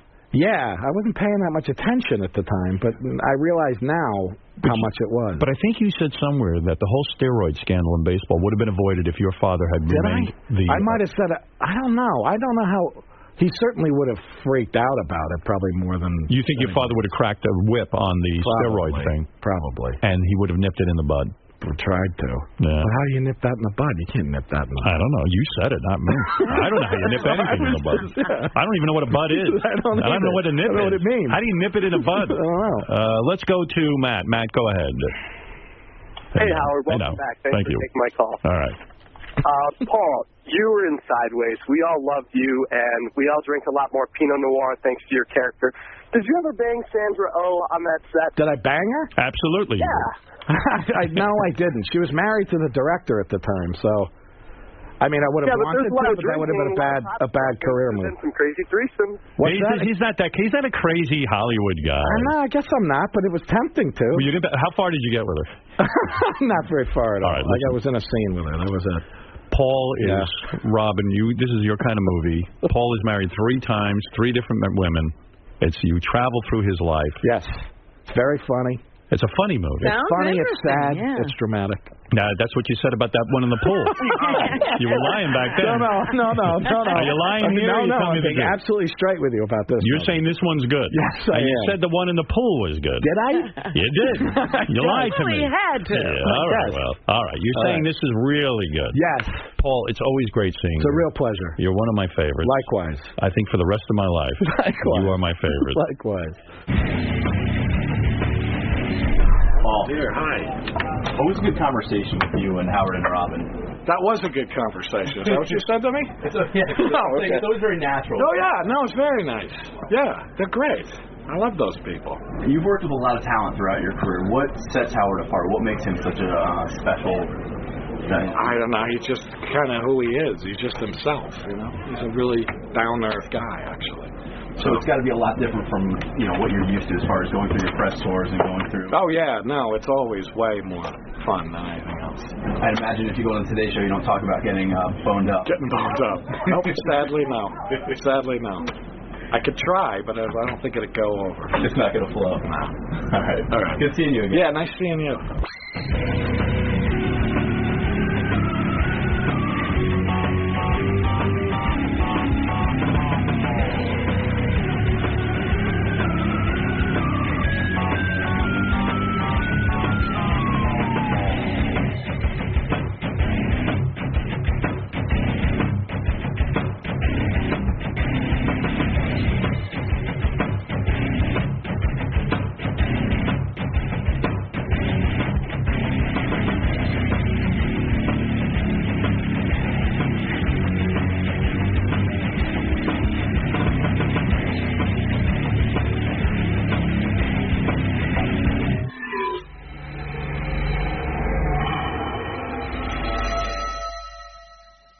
Pitch.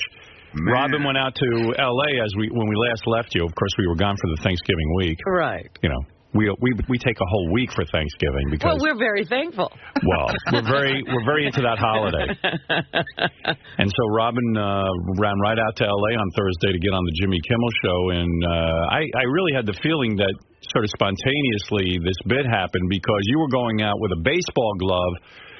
As a joke to say, hey, I brought my glove in case you asked me to pitch. And, of course, Jimmy asked you to pitch, and Robin was in high heels and a nice dress. And I can't tell you how I was shaking like a leaf. I don't know why, but I could not calm myself down because I'll tell you why. Going out on stage. You were nervous going out on stage or because of the pitching idea? Well, I never even had time to think about any of this, and I knew the pitch was going to come because he says, oh, you bought a ball in the glove you're throwing. Did you know that beforehand, that you were going to be throwing? Yeah, it was sort of like if Jimmy sees that glove, and I was like, I'm going to walk out with it anyway. I didn't really think, and of course I didn't think I could throw a good pitch anyway. So when you were saying you were shaking like a leaf, you were shaking like a leaf because you're pretty used to making TV appearances. You were shaking like a leaf because of the TV appearance in general or because of the pitch? Yeah, I didn't have time to really think about anything. It was off the plane, change, and you're on stage. Yeah. Well, no kidding. So and it was cold on that set, too. Oh, yeah. And so you went out, and Robin did the interview, and then Jimmy said, okay, throw the ball. She went out with high heels, and, high heels, for Christ's sake, and threw the ball better than anybody's ever thrown it. I was laughing. I woke up the next morning and watched it. I was like, oh, my God, this is the greatest thing.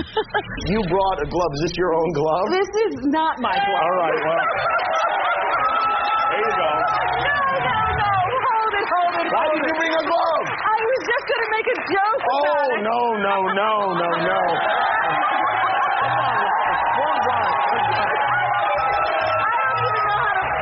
You don't even need the glove.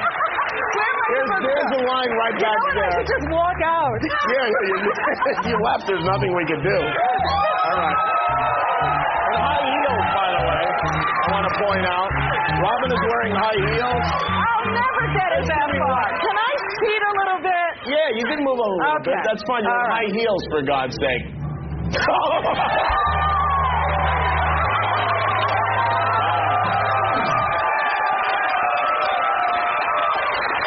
Sorry, Gary. Well, it was crazy because I didn't even, I put no thought into it whatsoever. And after it happened, I was like, how could Gary not be able to do this? It's so easy. I mean, you threw it beautifully. And I don't even know what I'm doing.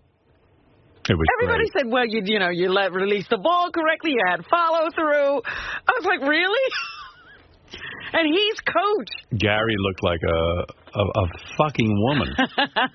No, I'm a woman. He's less than that. I mean, how the hell? When you threw it, I went, look at how easy. I mean, it doesn't seem all that hard. Not at all. It's not like you needed to burn it in like a pitcher. You just threw it and it went. You just had to get it to Jimmy. That's all you had to do. You didn't have to strike anybody out. Were you just so happy with yourself? Oh, I couldn't believe I watched the ball. It was almost like it was in slow motion when it left me and went. I was like, oh my God, look at how straight it is. Good for you. Oh, I was so proud of you. And Jimmy was ecstatic. Oh, it was so funny. Robin threw the ball on Kimmel and threw it perfectly. I mean, what the fuck? 3 pitches he had. Are you great, or is Gary just physically retarded? Well, I think my best tweet ever was, did I throw a perfect strike on Jimmy Kimmel last night, or am I in Gary's nightmare? What about Gary? Did he contact you? No. We had one. I had to contact him once, and I just said, this is not about the pitch. I don't want to talk about it. This is non-pitch related. Gary, when did you find out? Did you feel Jimmy set you up? First of all, I didn't get I don't get any notes from Robin. I just get those fucking annoying notes about how she's happy that I'm involved with her charity that she sends to everybody that makes you think that she's talking to you. But I didn't really get. Have you gotten those, Howard? Like, this is the only email I got from Robin. So excited about this. So I'm like, oh, good. I open it up, and it's like, in case you haven't heard yet about my new cooking show, Vegucated, I just wanted to let you know the first episode airs December 1st.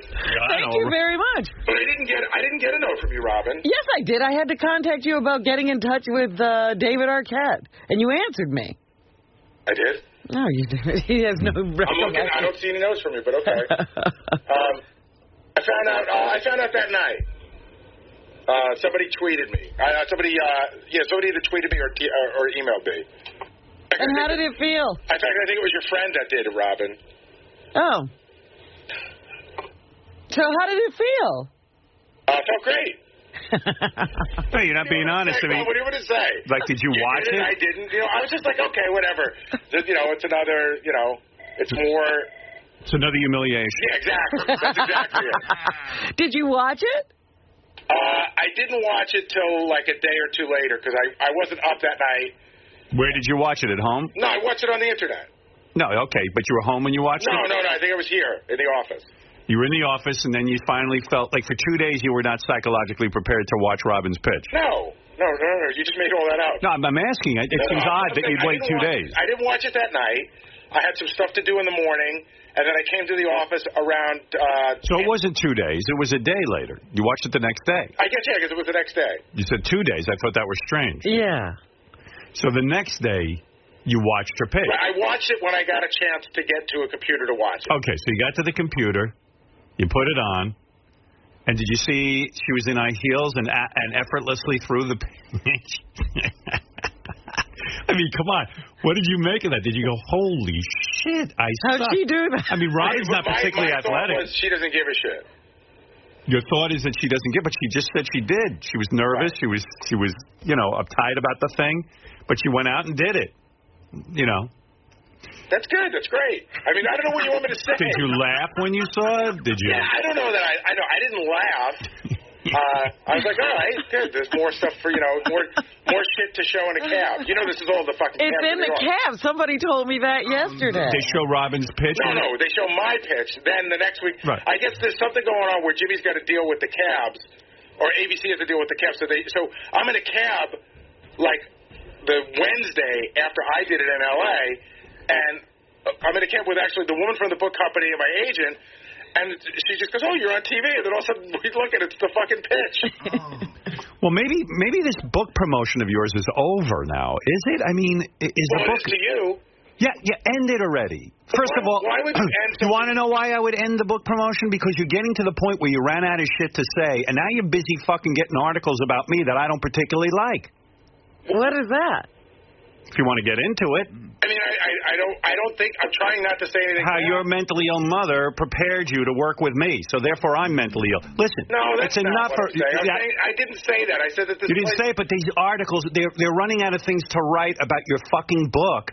It's enough already. Howard, I've never said that. I've never seen book promotion go on this long. You know what it is? He loves the spotlight, Gary. He loves to talk. I'm going to tell you, since you had nothing to say about Robin's pitch. I mean... You should have thought of something to say. No, Gary was home. He threw the remote at the TV after your pitch. But, of course, he missed the TV because he can't throw a fucking anything. No, but the book promotion, Gary, endless... Gary, book... mentally ill? Do you really think that? Gary, book promotion... Yeah, I don't want to be... First of all, I feel overly disgust on all of these shows. I'm happy for you. I've told you this. I didn't know your book promotion is going to go on for a year. It's enough. It's going on for 4 weeks. It's too much. Listen, Gary, nobody gives a fuck. I hate to break the news to you. It's over. Give it up. Go back to being a producer. I've never left. I got a feeling he's going to write another goddamn book. He's got a sequel? Yeah, I've heard rumblings about a sequel. He's now an author. Oh, my I've never left being a producer. I haven't. I know, but it's enough with the book promotion. Well, I'll tell you what I have left. I have 4 book signings left, and 2 TV shows. Okay. Well, 3 TV shows. Great. I never saw book promotion go this long. The President of the United States doesn't go on this long. But Howard, I know what you're saying. It's Christmas time. It's enough. We've gotten the word. We know. The fans know your book is out there. Listen, I'm going to tell you the truth, Gary. Only people buying your book are your fans. The fans from this show. We all have gotten the word. This is all about your ego now. It's not, Howard. This was... You want to be... You got a book, and now you've got something to do. Howard, can we be honest? Yes. At least let me say my point, and then you can dissect it however you want. This was all laid out by the publicist for the... I know. No, in advance. So it's not as if now I'm doing this based on ego. This is stuff that was laid out in advance. It's not like I'm adding more stuff every Gary, they'd have you doing book promotion for the next 17 years. What do they care? Yeah, but I mean, getting on Jimmy Fallon is... That's fine. But usually it's done in a 2-week period. Okay, so you got a Fallon appearance. Calm down now. I am calm. You're not going to sell any more books now for Christmas. Trust me. I know. I've done this 2 Christmases in my life. I know exactly how it's done. Well, I'll be finished in 2 weeks. I've never seen book. I mean, it's the endless book promotion with this guy. Well, here's what happens. Most authors can't get booked on most of these shows. That's why it's a short promotional period. But they've got somebody that people will say, yeah, let me talk to Gary. It won't end. Now the articles come. You know when you're fighting over scraps and there's nothing. Gary's kind of basically said everything he's going to say. So now when they get a hold, he loves to talk. They got to do something to sensationalize. So now it's his mentally ill mother prepared him to deal with mentally ill Howard Stern. I go, this is my producer. Let me tell you something. If Letterman's producer, the great Rob Burnett, went around saying, you know what, Dave, being with my mentally ill mother helped me with Dave because Dave's mentally ill. Let me tell you something. Rob wouldn't have a job. But Rob wouldn't do that. He's a pro. You're rewriting. I got Baba Booey. Again, if you want to have this discussion, you're rewriting it. I didn't say that you were mentally ill, and I don't think anybody's insinuating. I said that they've run out of things to write. Can I just say my piece, and then you can... Your piece? What could your piece be? I read the article. I I grew up in a chaotic, and this is what I say, I grew up in a chaotic environment. Yeah. It prepared me to work in a chaotic You really think that's what? But you think this is a chaotic environment? It can Honestly, be, yeah, it's a lot, you think this is chaos? It can be at times. Oh, I see. Okay. All right. Well, good. I'm glad. What else? What else am I going to learn about the great Baba Booey from the book promotion? Wow. What am I going to learn? Because Gary, we've got 3 or 4 more weeks to come. We got to come up with some new stuff. Of course we do. Why don't you go on and say Fred's a drug addict?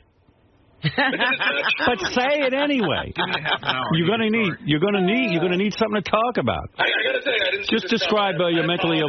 It's enough already. You didn't see it coming. What do you think he's going for 17 years? I don't know. I think like whenever you've had stuff to promote, you do your very best. You remember when David Letterman's sidekick, what's his name? Paul Schaefer wrote a book. He did a promotion for 2 weeks. He actually did almost no promotion because he didn't want to talk about Dave's. What?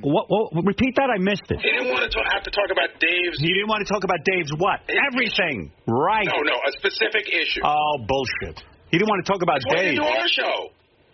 He didn't want to talk about Dave. Oh, Howard, if you read the book, it's all he does is talk about Dave. Yeah, that's right. And I bet you Dave got a hold of him and said, "What the fuck are you doing?" I open up the paper. It's about me mentally ill. I go, now I'm mentally ill, which I am, but I still don't want to read about it. It's not exactly. Baba Booey's my advanced promotional team now. He's out there in the circuit. You know what it is? They get a hold of him. They don't want to talk about him because who the fuck cares about him? They get a hold of him and they talk about me. That's harsh. You know, people are going to be writing you and saying you're so cruel to Gary. Yeah. The truth is, the most exciting thing about Gary is he that works he works with me. you. And I'm up. I was up for it. He did Letterman. I was up for it. He did Kimmel. Okay, you want to do Jimmy Fallon? I'm up for it. Jimmy's a good guy. Well, when does it end? I don't understand. There doesn't seem to be a plan in this. Oh, yes, there's a plan. Oh, there's a plan. There is a plan. I was so happy when Robin threw that pitch. You made my life. I mean, I've had it. I'm invited. It was the greatest thing I've ever done. It is the greatest thing you ever did. Who told you that? Ralph. That's right. It is. Everything else you'll ever do in your life is like a comparison. Just quit. Quit. You did it. His book is making me mentally ill. That's the weird effect. Now I know why his mother went crazy. It was probably him. His mother was fine. She gave birth to him and she went nuts. Yeah, Robin, it was probably you too, huh? Everybody in your family was fine. So what do we have? 4 more book signings. I have 3 book signings this week. We're all there. This is exactly what I got. I got 3 book signings this week. 1 next week. Oh, you're busy. And I'm doing that NBC 5 o'clock show today. Rachel Ray. Rachel Ray. Baba Booey. My nightmare. You know, they get a hold of him. It's almost like the book promotion is a big Baba Booey. I know. They get a hold of him, and, you know, they want to know about Howard. Okay, fine. You know, listen, I want Gary to do well. It goes on for a week, 2 weeks. I think we're into a year now. And it's one weird quote after another that I have to read the next day. Gary says mentally ill mother prepared him for working with Howard Stern. I'm like, well, when does this end? When do I get out of his book promotion? When am I done with my book promotion? Because it's my book promotion. Gary has appearances booked for another 2 weeks. Yeah. I just said that. I have 3 this week and 1 next. Well, that means more guys walking up to them with a stupid, and it'll be like internet stuff, with a stupid cell phone and going, Gary, can you tell us about when Howard, my boss did this, mentally ill mother, and he's mentally ill, and he talks, and then he goes, and then he'll write me, or he'll say to me, I'm sorry, what happened? Oh, I didn't know we were doing an interview. Remember that? During the great book promotion? What did you say about me when you didn't know you were doing an interview? He wasn't aware. That's when he was throwing guests under the bus. Oh, right. That's when he commented on who was a bad guest. It's the book promotion just doesn't end. And he goes, I'm sorry. I don't know what else I'm in store for. Every day I open up the computer. You know how you were shaking before Kimmel? That's how I shake. I'm shaky. Book promotion. This is some book promotion. Most people say, you know, I got a job. I'll do book promotion for 2 weeks. And then it's back to work. I mean, authors who, you know, really make their living doing a book would love to have this kind of promotional. He's got the word out. Layout. I think the word is out. I swear I think the word is out that the book is. Can I just say? I mean, it's one thing to do the book signings. You know, you can go ahead and do those. It's interviews. Well, yeah, but that's where they get a hold of him. You see, I don't mind book signings. Not where they get a hold of him. They get a hold of him, and he goes, I didn't know I was being interviewed. Again, it's not how it works. Mostly what happens is... Isn't that where you got tricked? Yeah, whatever. If it's over... No, you got tricked. You didn't realize. If the promotion's over, then why are people still coming to the signings? Listen, people are always... Because people have the book. They want an autograph. They buy books at the signing. Gary. In other words, Gary, they got the people. The purpose of a book signing to sell books is no, it's not to sell books. It's so you can get promotion around the book signing and word gets out about your book. I guarantee you, word is out about your book. I guarantee it. I don't think there's a fan of ours that doesn't know you wrote a book. What do you think of that? Listen, I would agree with you on that, but I wouldn't say there isn't a fan that was thinking about buying it that hasn't bought it yet. I think that any fan who's thinking about buying it has bought it already. I really do. Well, book promotion is done by the end of next week. No. You have 2 weeks, you told me. This week and next week. Yeah. Oh, the end of next week. That's what I said right from the beginning. Yeah. Well, forgive me for being mentally ill like your mother. I didn't follow you. Well, us mentally ill people don't know. No, I don't think that of you. I know you don't. Gary, I know you don't. But the problem is when you communicate, you're not tops. You make bababooisms. Fa-fa-fo-hi-isms. And I'm okay with it. It's enough, though, already. Stop with the interviews. So I'll finish up next week, and then we'll be done. Is that okay? Good. Who knows? He'll be back on the circuit. He can't stay away. I've got the paperback. You know, the 3 weeks leading up to Christmas, you better book some more shows. We have 3 weeks leading up to Christmas that you're not going to be anywhere, except at this dopey show. I mean, I don't know what's next. How it reminds me of a child molester. No, I don't mean like that. I mean, he's like Manson. Yeah, not Marilyn, Charles. There he is. I could stare at him all day. He's the greatest. You missed him. I love you. Join on. What? Just join. Pile on, you mean? Not join on. Pile on, whatever. Pile on. So you watched the pitch and had no effect on you. Well, no, I mean, I was surprised that she did it. I wish she hadn't gotten it because it would have been better for me. Although I think it was a win-win fluke. for her. You think? You think it was a win-win fluke for Robin? In other words, if she'd have missed it, they would have said, "Oh, of course, she's a girl, and if she gets it, it's a win." So. Right, that's true. But she did it.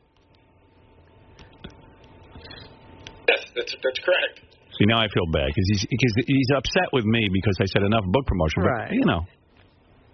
I'm upset with you because you make it sound as if I've purposely gone out and tried to hurt you. No. And that hurts me. No, if it was purposeful, I would be proud of you. It's the fact that everything just backfires on you. If you had done it on purpose, then I could understand. I know you don't mean anything by it, but I'm the guy who bears the brunt of your interviews. In other words, most of these interviews are about me, and like I might not want all this publicity. When is the Penny Saver interview? You missed that one. See, he goes to the book promotions and they trick him. The reporters dress up as regular people and they hide their cameras and their microphones and then they get him to say stuff. Oh, he's crying. All right, listen, I'm sorry. Are you crying? All right.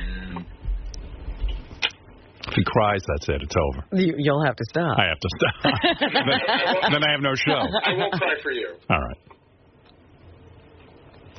Hi, Phil. You're on the air. Hey, now. Hey, now. Hey, thank you for bringing this up. It's enough. As a fan, Gary, I know you got a book. It's great. I'm not going to buy it. I love you, man. I'm not going to buy the book. It's enough. It's weeks on end of this. And Howard, I know the emails are going to come in going, I know. You're being tough on Gary. You're being tough on Gary. It's just, enough's enough. Can you imagine a fan of, like, Kimmel turning it on, doesn't really know who Gary is, and it's like Howard's producer? Oh, who gives a shit? Well, listen, there are people who give a shit. Oh, my headphones just went out. That's weird. Yeah, and once they saw him hit the woman in the head, they really loved the performance. Yeah, I mean, listen, but you know what I mean? Like you see guys who write books, you know, they're out on the circuit for a week or two. Even movies, you know, a week, and then maybe there's a follow-up week for the second week of the... Yeah, Gary could stop so some other people could get some promotion. You know, I haven't seen Adam on all these shows. I haven't seen Greg Fitzsimmons on all these shows. Right. Like I saw Adam was interviewed in the business section of the Times this week. He had a little something. You know, I mean, and I want Gary to do well. But I think at some point it's got to come to an end. I think he's enjoying it, though, immensely. He is. You know, what somebody pointed out to me was, you know, that was the worst thing about his Kimmel performance. You know, he was feeling so accepted and part of you know, was business. feeling proud of himself and accomplished, and then he had to go out and throw those 3 pitches, and it just brought him down. See, Gary, Phil is a fan of yours. He got the word, the book's out, and that's it. Yeah.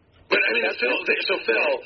If you happen to be tooling around and you see me on Kimmel and you're not that interested, then just keep going, right? No, dude, hold on a second. I'm interested because I'm a Howard Stern fan. I love it. Dude, I had the funnest time watching you throw those pitches. I swear it was the funniest thing I've ever seen. I love it because I'm a fan. But if it's just like, I don't know, my wife watching Kimmel and going, are you kidding me? They got a producer on? But that would happen. Well, why would she stay and watch it? No, but what it is that if they ask a bunch of Howard Stern type questions, it's kind of interesting. So I'm a good sport about it. I like it, but I like Gary going out there promoting the show, etc. too. But all right, now you know at some point you got to let go. How many times can you be interviewed about me? No, it really is almost done. I mean, I didn't do anything last week, hardly. Well, that's not true either, but... You were busy. In fact, I'll go as far as saying it's an out live. All right, okay, I get it. A lot, but all right. I get it. I'm just saying. Howard, man. All right, thanks, Phil. There is an end to it, is the point. I really wish, though, he would open up about the pitch. I mean, you know he felt something. Of course. I did. I felt... He felt betrayed by you because now you kept the bit Why going. don't you say that? I felt betrayed by you, Robin. All right. And I'll tell you why. Because, you know, I spoke on Dan Patrick show about this, and I said, you know... Dan Patrick? Who's that? Right, when you showed up with a glove and a ball. So this is officially a month into Gary's... This is over a month already. I just got handed a note. Official count. Today's the 36th day of Gary's book promotion. He went on Letterman 10:25. That kicked it off. This is... And we've got 2 more weeks, according to Gary, to go. It's going to be the longest book promotion in the history of books. But go ahead. You jet on Dan Patrick. Robin showed up with you went there with a glove and a ball. What did you think was going to happen? I mean, you clearly, on some level, wanted to do it. You clearly wanted to do it well. But of course. But Robin's acting like she got there and some hurricane happened and she accidentally ended up on stage throwing a... No, she said she went there with the mitt. I said before I left here, I said I have a glove and a ball I'm taking with me. Then you said some other places, and even here you just said I hadn't really intended to do it. And then Not really. I mean, but it's no big deal to throw a ball, apparently. But you intended to do it. I think she was kind of like, well, I don't know if I should do it. Well, and I said to her, you got to do it. How can you not do it? She got over that quick. She got over it. She did it. She recognized the beauty of it. Here's an analogy I'll give, Robin. All right. Robin ran the marathon, right? Right. So if Robin was running the marathon, and for whatever reason, she fell and tripped and fell flat on her face, right? Scraped her whole face up and everything, and somebody got video of it, and they showed it over and over and over again, and it was embarrassing to her. Would it be okay if I went on the Jimmy Kimmel show and recreated that? Is that really an analogy? Oh, my God. I'm just saying, if I did Would you really want to recreate that? If I took something that was unbelievable... I think it'd be okay. I'd want to see that. Yeah, if you want to fall down and scrape up your face, go ahead. You get the idea. If I took something that was embarrassing to you and I recreated it, would that bother you? You do it all the time. What's that? My God, if I do anything around here that you see... Listen, I wasn't the one who read from your book. That was Jackie. So that's not the point. But you've ratted me out and thrown me under the bus. We all rat each other out within this environment. You know, here we all rat each other out. I don't remember ever going on other shows to make you look bad. I didn't go go on the show to make you look bad. No, it's just First of all, I mean, I booked that months ago. I didn't know I was going to be going on a week after you, and I didn't know you were going to throw those pictures. No, I got that. That I understand. You didn't book yourself on for that purpose, but that's what happened, and you clearly. I'm not saying. Listen, I'm not saying that you shouldn't have done it, but I think you enjoyed it. Who betrayed you more, Robin or Jimmy? Is it really Robin's fault or Jimmy's fault? At that point, Jimmy has to do it. Right. Oh, so it's you. Gee, that took me by surprise. So Jimmy has to ask. I mean, I get it. We've already talked about it on the show. So I should have said no? I don't know. Gary has too many rules about making fun of people. If I sat there... Well, that's the best part. He's all right with everything he does here. It's outside of here you can't do anything. Because apparently outside of here, when I do interviews that make Howard look bad, that's bad. But when you go and make me look bad, that's funny. I don't mind if you do interviews that make you look bad. Don't drag me into it. That's what I'm saying to Robin. No, you went on Kimmel and threw that ridiculous pitch. Don't drag me into it. You dragged her into it. You ruined her appearance. She had to go throw a ball because of you. What are you talking about? I had great stories to tell. I wound up pitching. Here's that Gary article. Stern sidekick. Mom's mental illness prepared me for working with Howard. Big quote. I was like, oh, if Gary would just end his book promotion already. I mean, because they're at the point where it should have ended a week ago, and now he's still talking, and they're running out of things to hear about. Right. So now it's just dragging. He's got another 2 weeks of book promotion. It's the longest book promotion in the history of books. They say the Bible wasn't promoted this much. And my theory with Gary is he's so enjoying the limelight and stepping out. And yes, you can tell. Yeah, he's just so enjoying this. He doesn't want it to stop. Because if he wasn't enjoying it, it would have stopped already. He's like a professor. He's like a professor. He gets to go around and talk. And what's happening is people are like still asking him questions. And inevitably the questions are about me because the only interesting thing about Gary is that he works for me. Well, the only interesting thing for people who don't know him. And now look at this. Gary told HD Net Show Naughty But Nice with Rob. Is that really necessary to sell Gary's Naughty But Nice with Rob? Yeah. Have you ever heard of Naughty But Nice with Rob? I mean, Gary's down to doing Naughty But Nice with Rob. There was nothing this guy turned down. And what happens is he's so run out of things because everyone's asked him everything. And Rob is looking for a way to get his name out there. Right. So Naughty with Nice with Rob, because Gary has to do a promotion, because that's going to sell a lot of books, Naughty with Nice by Rob, that now the headline says, Stern sidekick, Mom's mental illness prepared me for working with Howard. Like, I'm a fucking nut, too. Like, there's something wrong with me. Like he said to get you out of the hospital to do the show. Here's a note. The show is only on HD Net. I don't even know what HD Net is. What is that? It's Mark Cuban's television network. Oh, you fuck. I mean, really. Get off my back. Wow. What a crazy scene, his book promotion. Are you going to do the Jack and Rod show later today? I mean, and you know what happens? He gets into trouble because they're looking for new things.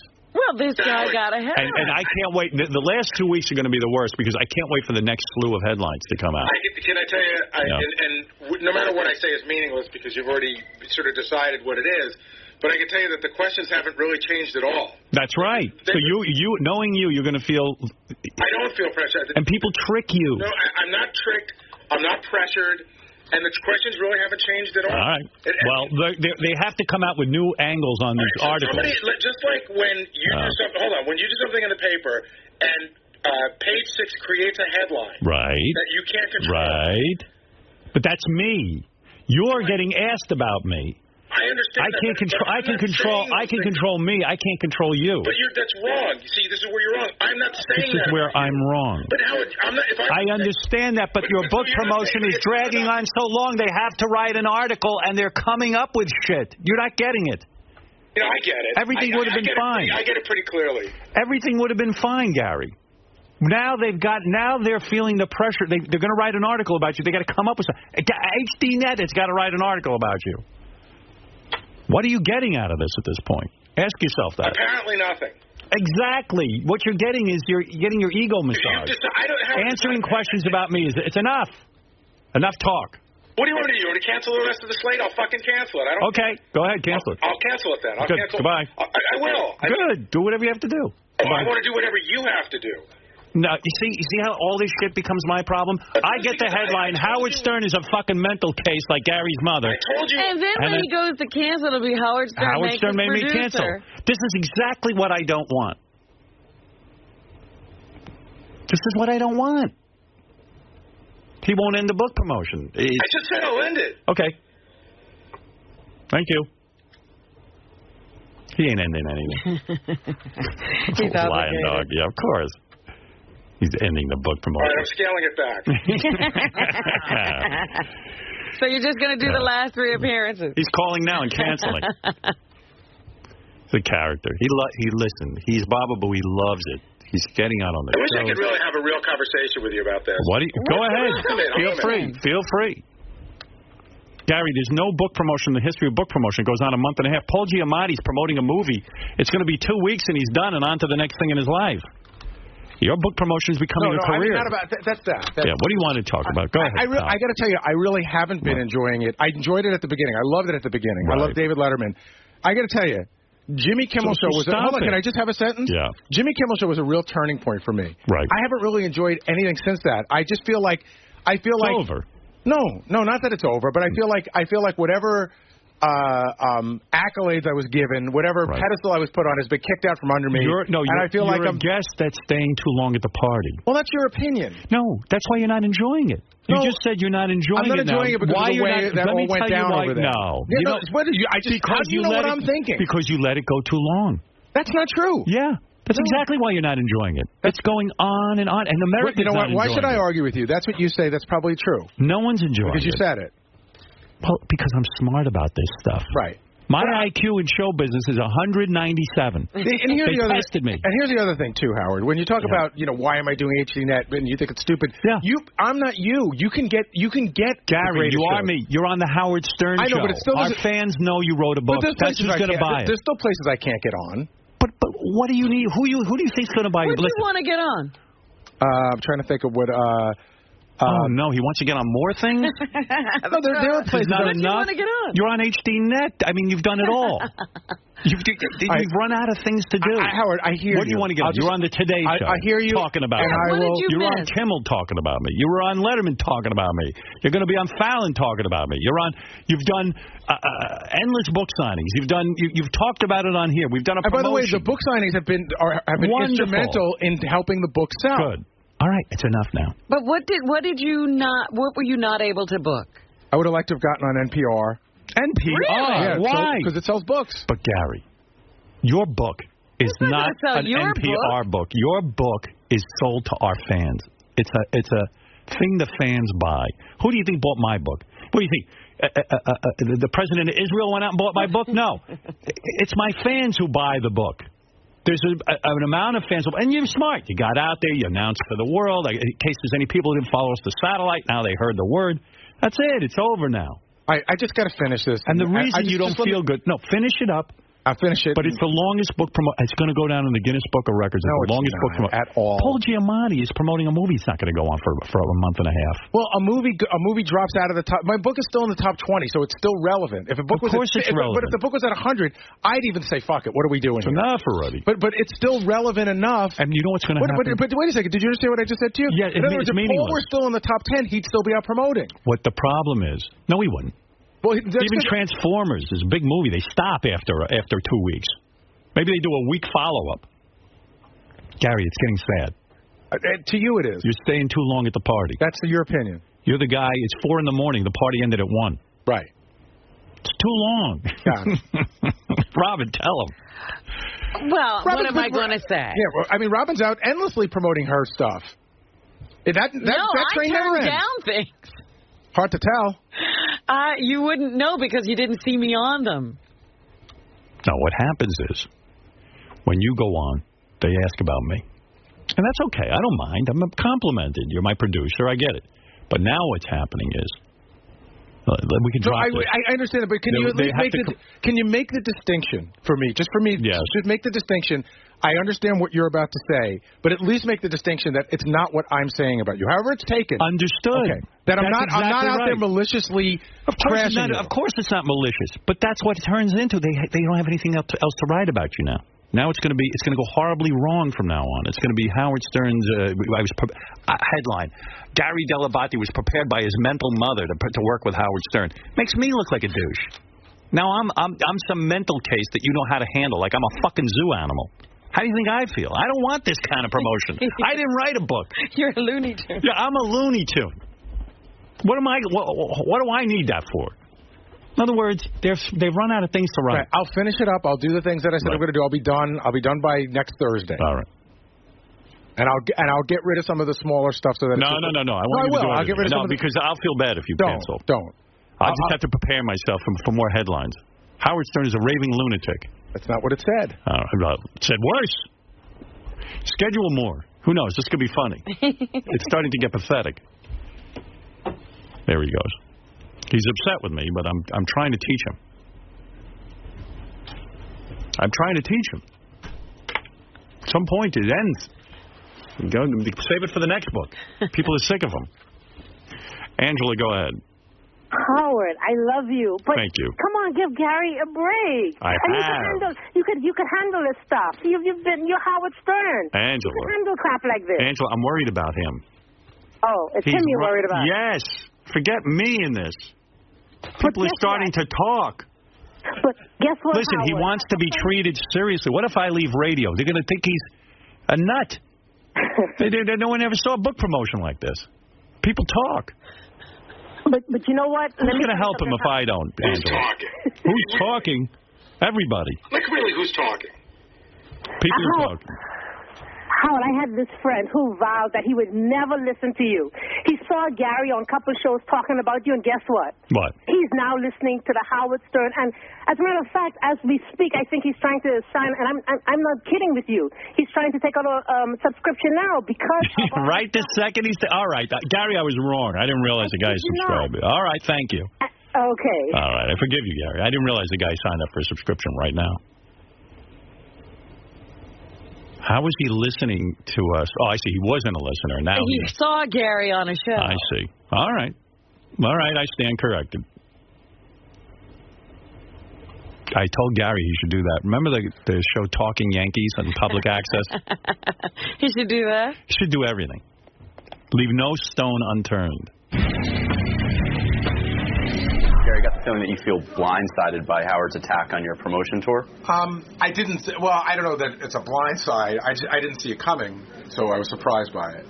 Does this derail you at all? Is this going to change your approach? And how many more appearances on different outlets do you have? I'm probably going to end up canceling a bunch of the little things and just doing the things that I'll just get through it and be done, and then that'll be it. Really? I have 3 book signings this week, which he doesn't seem to mind those, but I have. I'm doing something on NBC today. I have Rachel Ray. I think I have a Wall Street Journal interview. But there's some little stuff, and I think I'm just gonna just try to not do them. So there's more truth than ball busting to what Howard was saying earlier? Well, I'm gonna guess there is. It's not like we'd have that conversation off the air. But it actually affected you to the point that you're going to scale it back a little bit. Yeah, I mean, I think if you listen to it, he made it pretty clear he's not happy with it. And do you agree with him, or do you think he's overreacting? Has it gotten out of control? I don't know that either one of those is true. I think I'm more bummed out by the idea that he thinks that there's, I feel bad that he feels bad about some of the things that are being said in the interview because it's not necessarily what I'm saying. It might be the way people are taking it. And so. This is a Howard TV original production. Here's a taste of what you have to look forward to on this episode of The Bonus Show. Kaplan and Heinz supersize it. There's nothing but bread and meat here. My, you have a nice beaver. Walk much? Sorry. And farting doesn't come cheap. Every time you got one wrong, he farted in your face, but you got $500.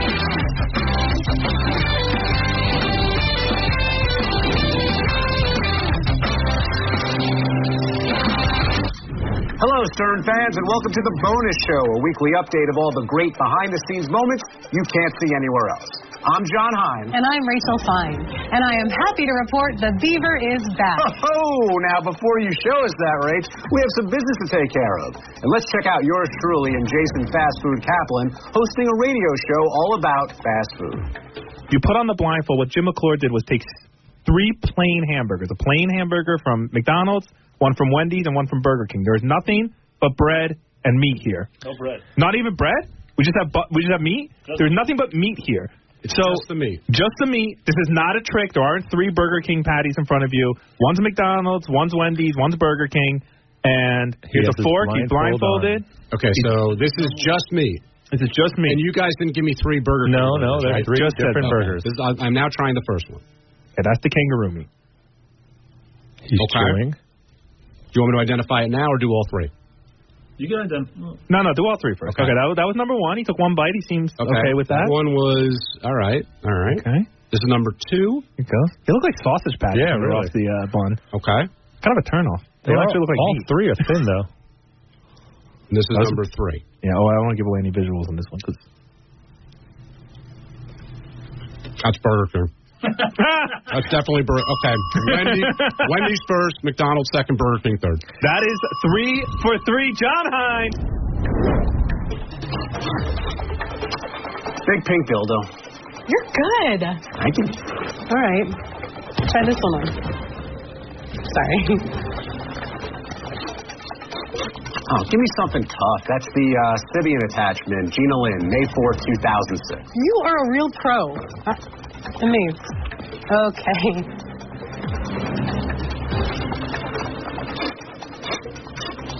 It smells like blue cheese and Mambo. Oh, is that the Real Doll vaginal insert? Oh, man, Ronnie didn't even have the decency to clean the thing. Oh, God. Okay, that just trumps Yucko as the most disgusting moment on the show. You gotta clean it. You're going to get something. Don't touch that. Don't touch that. Here's Techno Beaver. Why don't you use gloves? Just don't touch it. You're going to catch something.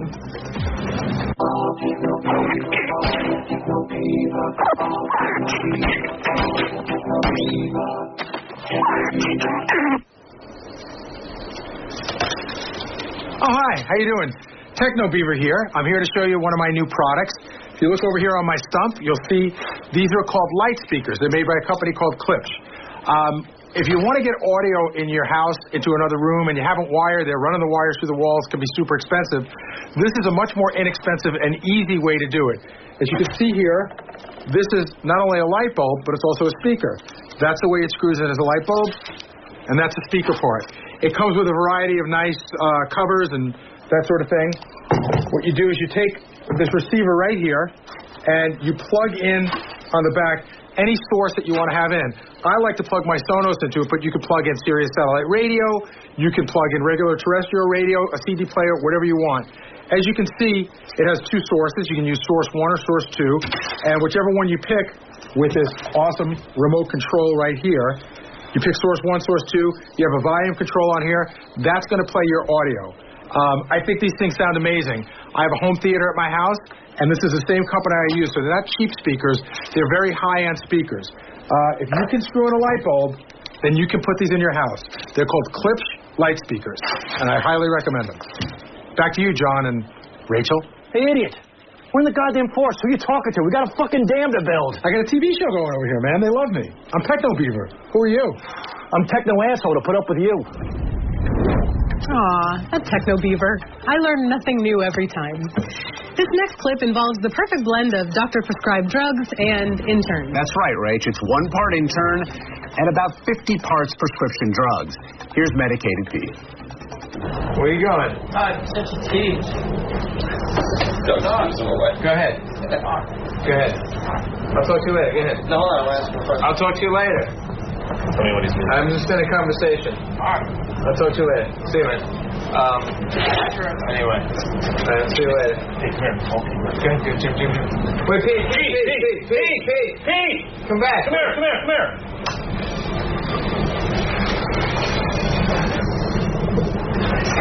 Jim wants you. Yeah, he can't get away. Jim wants you. What's up, Jim?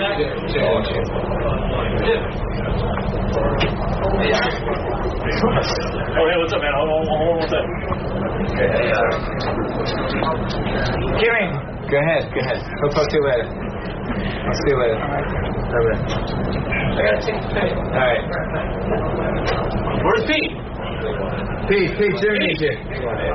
Jim needs you. I thought you were just here. Where are they? Yeah. Come here, brother. I got to talk to you. Oh, I'm just going to show you the first. Best of, Jimmy. Go ahead. Best of the week. Go ahead. He doesn't need you. Best of the week. Go. Shoot. Jimmy, best of the week. He doesn't need you. Yeah, I got to talk to you about best of the week. Let me just finish up with Kevin. I'll come and find you. Where are you going to be? I'm taking a pee. I'll run back. All right, but the show's back home. You should probably go back there and see the phone rings. I got to take a pee. All right, well. Give me like 5 seconds. 5 seconds. All right. 4, 3, 2. All right, I'll do the call song now. Pete, 5 seconds is up. Jim needs you. All right. Jim needs you. Come here. Hang out.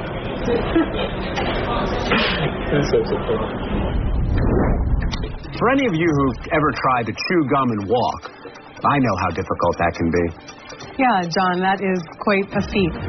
Anyway, Baba Booey learned the hard way that simply thinking and walking at the same time can be a hazard. Did you want to meet Whitney? I did. Hi, that's so nice. Hi. Sorry. You're so cute. Sorry. You're so cute.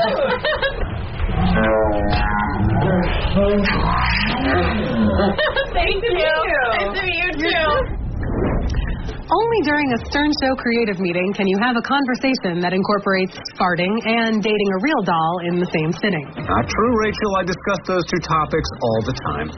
John, you might want to roll up that window into your life. So here's Howard and the guys discussing bartering items for a farting contest and trying to trick Pete the Asian Virgin into dating a real doll. All, of course, in the name of comedy. The Howard Stern Show Creative Meeting. Do you want to hear what some of the other ideas are for Will? Some of the, that we talked about were him playing Sal in like a trivia contest because he's retarded. He said you could beat him, can't you? All right, well, there you go. And what happens to the loser? Well, one idea was, Will farts in his face if he loses, and then he gets teabagged if Sal wins. He gets a teabag. Wow. Yeah, but did he want to come in for money or something? Yeah, I think he wants to just promote something. Oh, great. Yeah. I'll take the cock on the face. That's no problem. Yeah, I don't care about. Yeah. He doesn't want to. He might run for president one day. You're putting your cock on his face. He's farting in your face. Oh yeah, he's farting. Yeah. You don't even care if he farts in your face. That's the problem. Yeah, I don't. He used to take a shit on you. Well, then we were saying if we could get some money involved, like he farts in his wife's face. That would be great. If he wants to fart in his wife's face. Yeah, you're one. Oh, that'd be awesome. Hold on a second. If I got money, right, and you played Will in a trivia contest, and every time you got one wrong, he farted in your wife's face, but you got $500. I'll ask her. That's a rough one, but that'll be fun as hell. For the real doll, I brought up the idea of have the real doll in, like a new real doll, and like have like a speaker in it. And trick JD into dating her? Or trick JD, or like Pete the Asian Virgin, like send him on a date, and then have like the real doll trash Pete the Asian Virgin. That'd be funny. Like, do you think Pete the Asian Virgin would think that's a real girl? I mean, what if she's saying what if she starts accusing of rape or something? I think Beetlejuice would be more fluid. No, but Pete, that's funny though. What if Gary the retard would think he was real. That's true. Because you thought he was on the moon. Or do a dating game when they walk around the curtain, they see that they would, duped by this, I love that Gary the retard thought he was on the moon. You didn't like that rocket ship. Have them alone in the green room together, and then when she comes in, she accuses them of raping her. I don't know how. Well, he was Gary. What? Accuse him of rape. And it's, you raped me. No, I didn't touch you. That heinous music can only mean one thing. You know you love it. No, John, I don't love it. By saying you don't love it, that means you love it even more. You just don't want to admit it. It's cool. Roll the first 3 wrap-up show clips. Sway with me, Rach. I'm good. David Arquette. I guess he's coming in tomorrow. But what happened today? There was a guy in the green room, but it wasn't David Arquette. The guy shows up. David was supposed to be here at 8:30. The guy shows up at like 5 of 9, and he starts talking about how he's been waiting for David in the lobby for 45 minutes. So I go, how do you know David? Where do you live? And I'm expecting to say, I live in Hollywood. David and I write together. And he goes, dude, I met David last night. He goes, my buddies and I were playing poker on a rooftop, and some guy's going, you need a seventh? You need a seventh? David came over, and he said David was a great guy that had a blast with him. But, David called me at 9:45. He said he just woke. He didn't call me. He called that guy. He called the guy that he met at the poker game. So the guy at the poker game hands me his phone, and he says, David's on the phone. I'm like, you're kidding. I've heard about having your priorities mixed up, but this is ridiculous. Criminal, even. You explain that you'd rather be doing stuff for fantasy than end up screwing a chick or being with the girl, and that's what I think threw everyone for a loop. Well, depends on. Listen, I don't want to.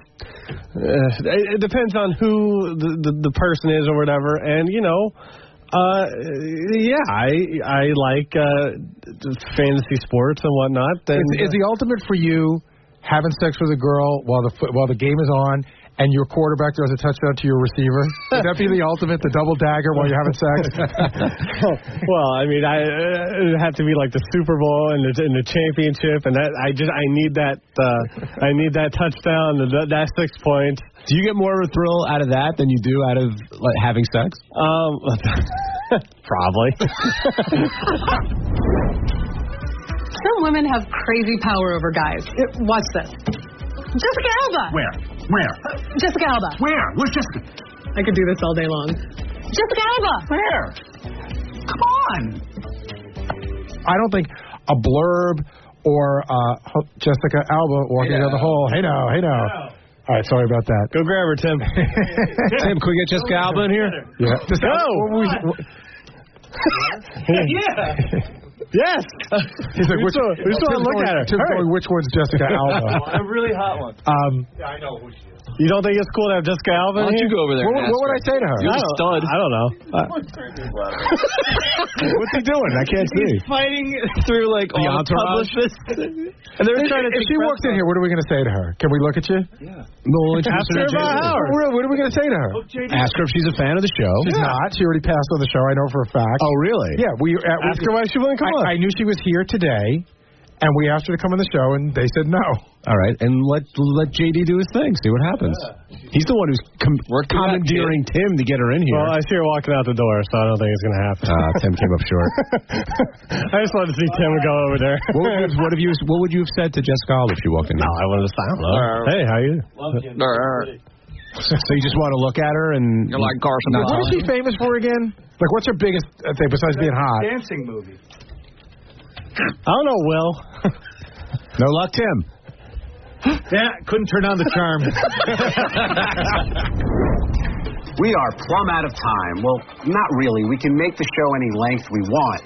So that was a lie. What I meant to say was we're out of clips. So the show must end now. That was a solid goodbye. Thank you. Yeah. Until next time, for my special co-host, John Hein, I'm Rachel Fine. Goodbye. Oh, you're special too, Rach. Thank you, John. I love working with you. Okay, we have a no-touching policy, and we put that in writing, so I need you to adhere. Wait, remember? That was the music. My attorney allows that, but that is as far as that can go, so I need you to stay. George Clooney! Where? Jason, what are you eating? I'm eating my double quarter pounder with everything. Excuse me. And? It's delicious, first of all. Everything's going to be delicious. A little salty. But here's the deal. And again, you have your own thing, but when I bite into the center of it, and it's the 2 patties and the 2 pieces of cheese or 3 pieces of cheese and the ketchup and the pickles and the onions like all explode in my mouth like fireworks. It's amazing.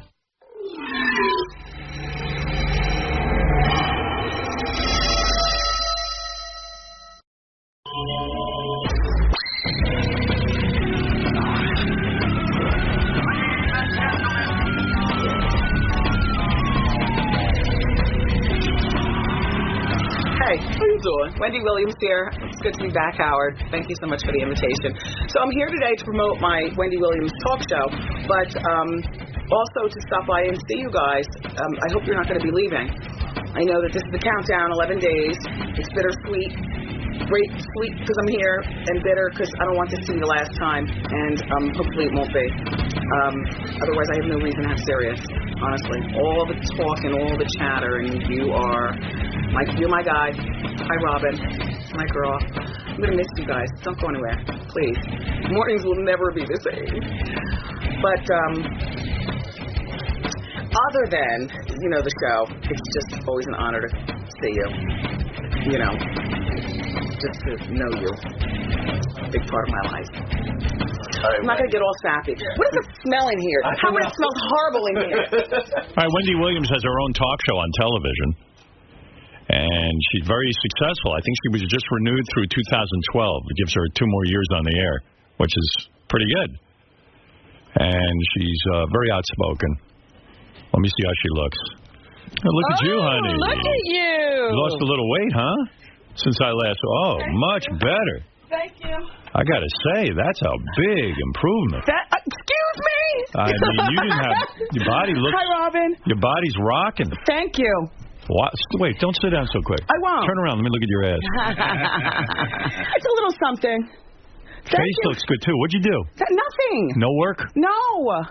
Honestly. I don't know.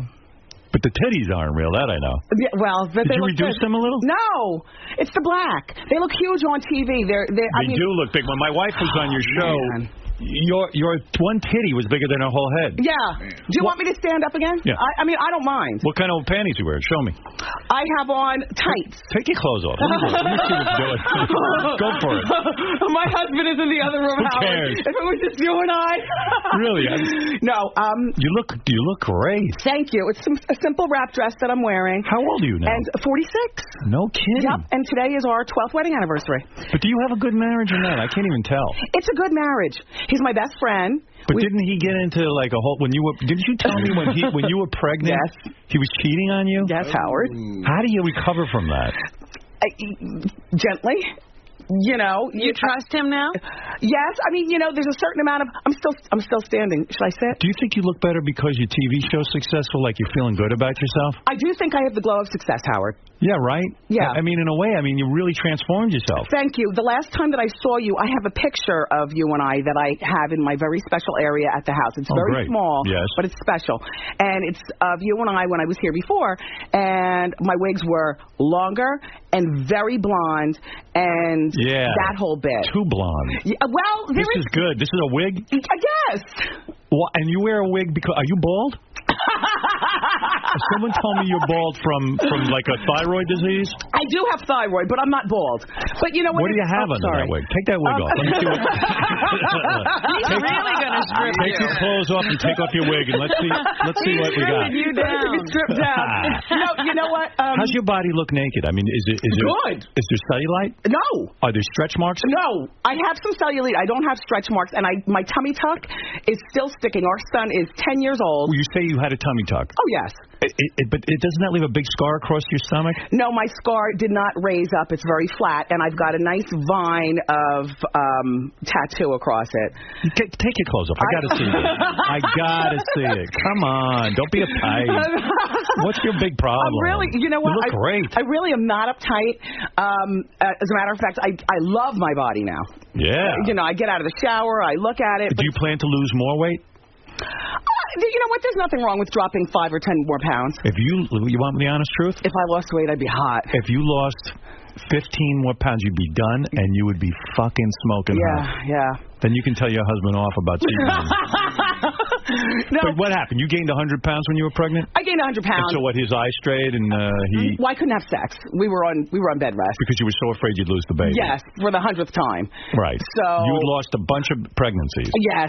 So you were on bed rest the whole time. You wanted that baby. Now you're probably like, Jesus, what the hell was all the fuss about? Yeah. But at that time you were like, I got to stay in bed. I got to stay in bed. Yeah. We hadn't planned on getting pregnant, but all of a sudden we showed up pregnant. So I said, you know what? Now that I know all about this whole pregnancy thing and what I really want to do, we're going to have a baby. And you put 100 pounds on. Yeah, I weighed 297 pounds. Oh, my goodness. Yeah. Wow. And so when you talked to your husband about this, you said, oh, what's the matter? He physically could not fuck you and he was not attracted to you. No, it's not that he wasn't attracted, although at 300 pounds, probably not. I'm not attracted to you at 300 pounds. I'm attracted to you now. Yeah, and it's different when you're 300 pounds and you're 5'11", because then you're big. You're like a Sub-Zero. You're not like a You're not feminine. Right. The classic is feminine. Right. Exactly. Right. And so now I'm about maybe 175. You're 175 now? Yeah. How tall are you? I'm 5'11". Today I have on flats, though, because I have a very long day. And I'm wearing flat shoes. What do you weigh? 175. You got to get down to 145. You think 145? Oh, but that's white girl thin, though, Howard. You'll be supermodel thin. No, And you got a great face. Thank you, Howard. Honey, you will be smoking hot. Thank you. Although, what's the point? I mean, if you're not going to go out and fuck a bunch of guys, maybe you should just stay around 160. But it's nice to be looked at. Yeah. Do you know what I mean? So your husband's now not cheating at all? No, he's not cheating at all. But what happened? There was some lawsuit I read about. Some former employee was suing you and your husband that he was... Was this a sexual harassment thing? There was a bunch of horribleness that unfortunately, and I have to give you the classic, I can't talk about it. It's not over yet. But it's been over. Oh. It's been over. Settled. And the show is on, and the show is doing great, and we're still together, and that didn't happen, and that was like in my last dark days of being on radio, Howard. Oh, that happened on radio? Yeah. She accused him of wanting to set out a hit on Miss Jones, who was your radio rival. I mean, I was like, wow, radio's getting really fierce. They were going to kill each other? Yeah, they were going to kill each other.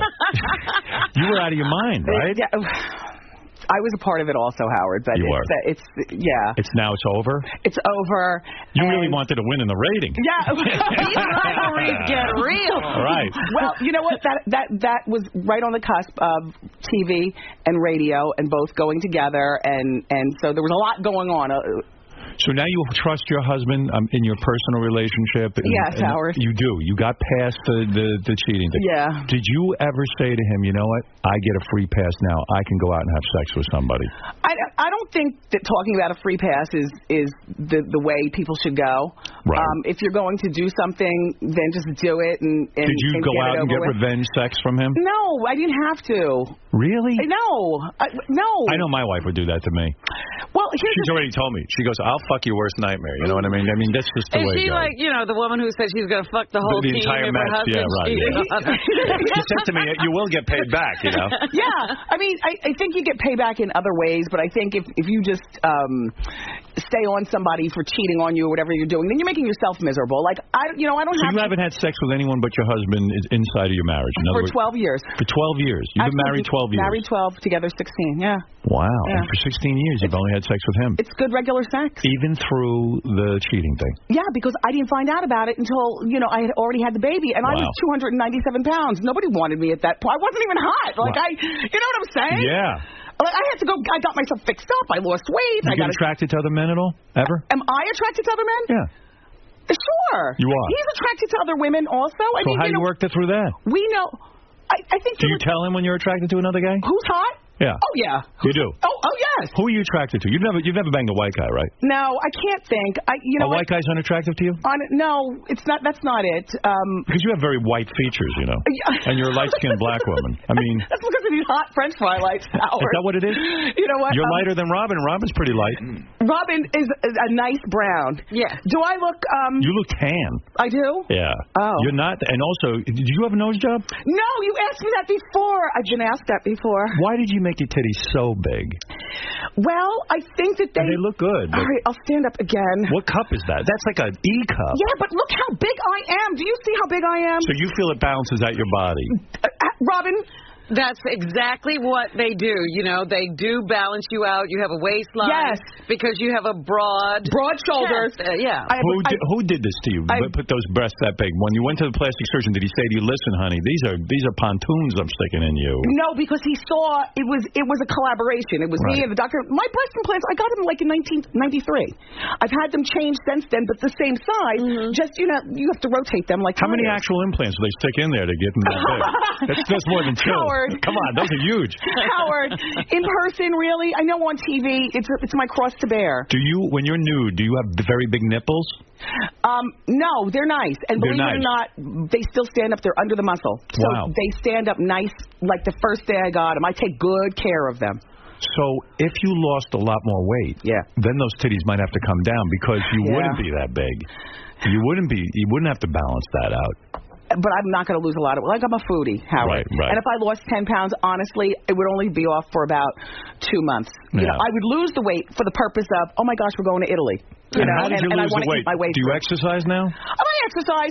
I exercise and I eat right. I like to count my calories. No particular amount per day. Like, there's some days where I might eat 1,000 calories. Other days it might be 2,800 calories. But I have a pretty active lifestyle. You drink a little wine, or you're off? You can't drink at all. Oh no, I like my wine. I thought you were a cokehead for a while.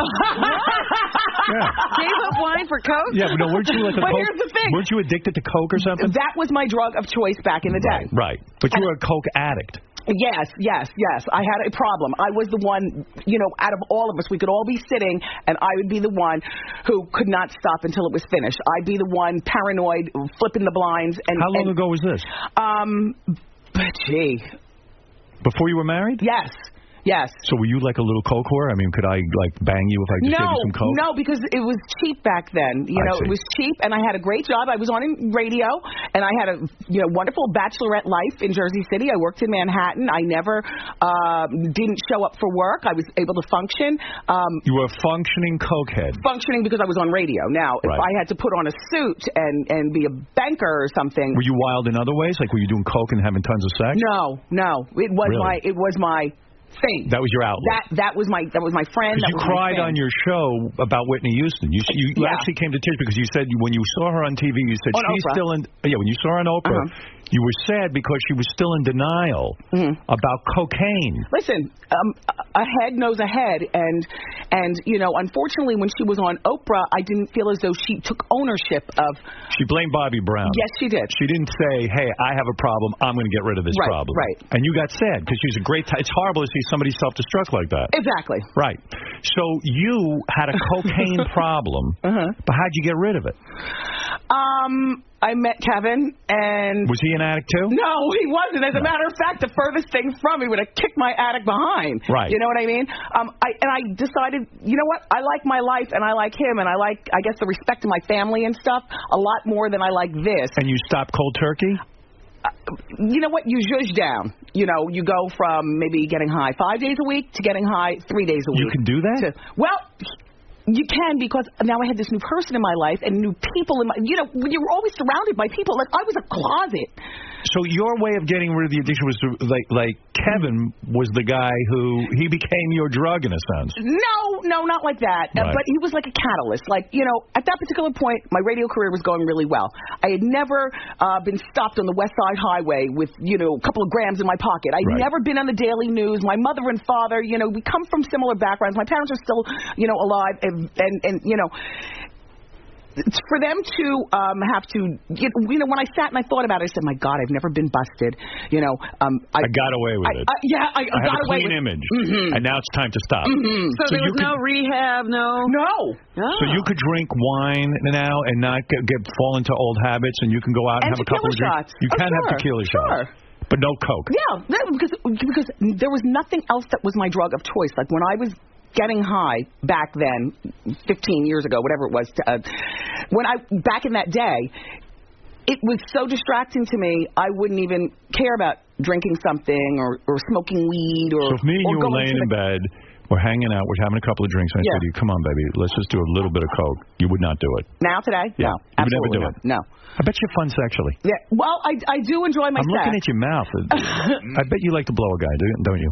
I mean, Howard, I'm a well-rounded woman. You are. Robin has a little problem. Here we go. What does Robin have to do with this conversation? You are uncomfortable blowing him in. You don't know anything about me. We've never had sex, so stop it. I think you have issues with that, because you had to get a porno movie to learn how to do it. Right, yeah. No, I think you're very sexual.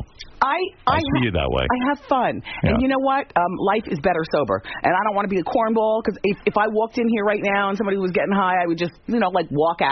Right. But I'm not going to call the cops and all that other kind of stuff. I don't want to blow anybody else's high. But you're not sober. You're able to drink. Oh, yeah. And you're able to do some fun stuff. But you don't have problems. You don't go overboard with those things. I have too many responsibilities. All right, explain to me what's going on with your TV show. This is how many seasons have you gotten under your belt?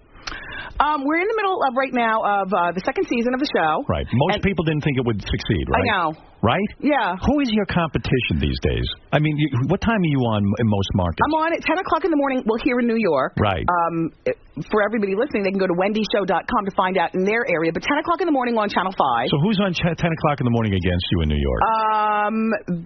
Rachel Ray or Rachel Ray and Hoda and Kathy Lee. Do you beat them? And we do very well. I mean, we've done well enough to get the second season. You know, I really don't.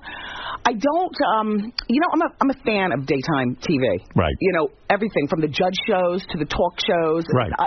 I love them all. And well before I got my own show.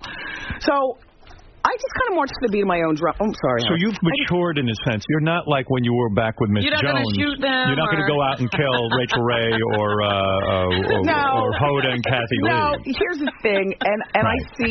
I see people out socially. I don't really go out that much because I have to be up early in the morning, right. you know, and I like to continually get comments, like you said, you know, right. Your face looks really good, and in order to do that, you know, I need my sleep. What is your schedule? What do you do? You go to bed what time? I like to have my pajamas on before dark. Okay. And then before dark, you're saying 6 o'clock at night. No, I was saying like 2 o'clock in the afternoon is perfect for me. Oh, you come home from what time do you tape the show? It's live out of New York at 10 a.m. So we get to the studio every morning about 7:30. Yeah. And I get briefed on the show while I'm getting my hair and makeup done. That's a pretty good deal, and it's different from radio where you had to prepare everything. You walk in and they have produced the show. Yeah. It's the best. They say you're going to interview this person, we're going to do a makeover segment, and we're going to do that, right?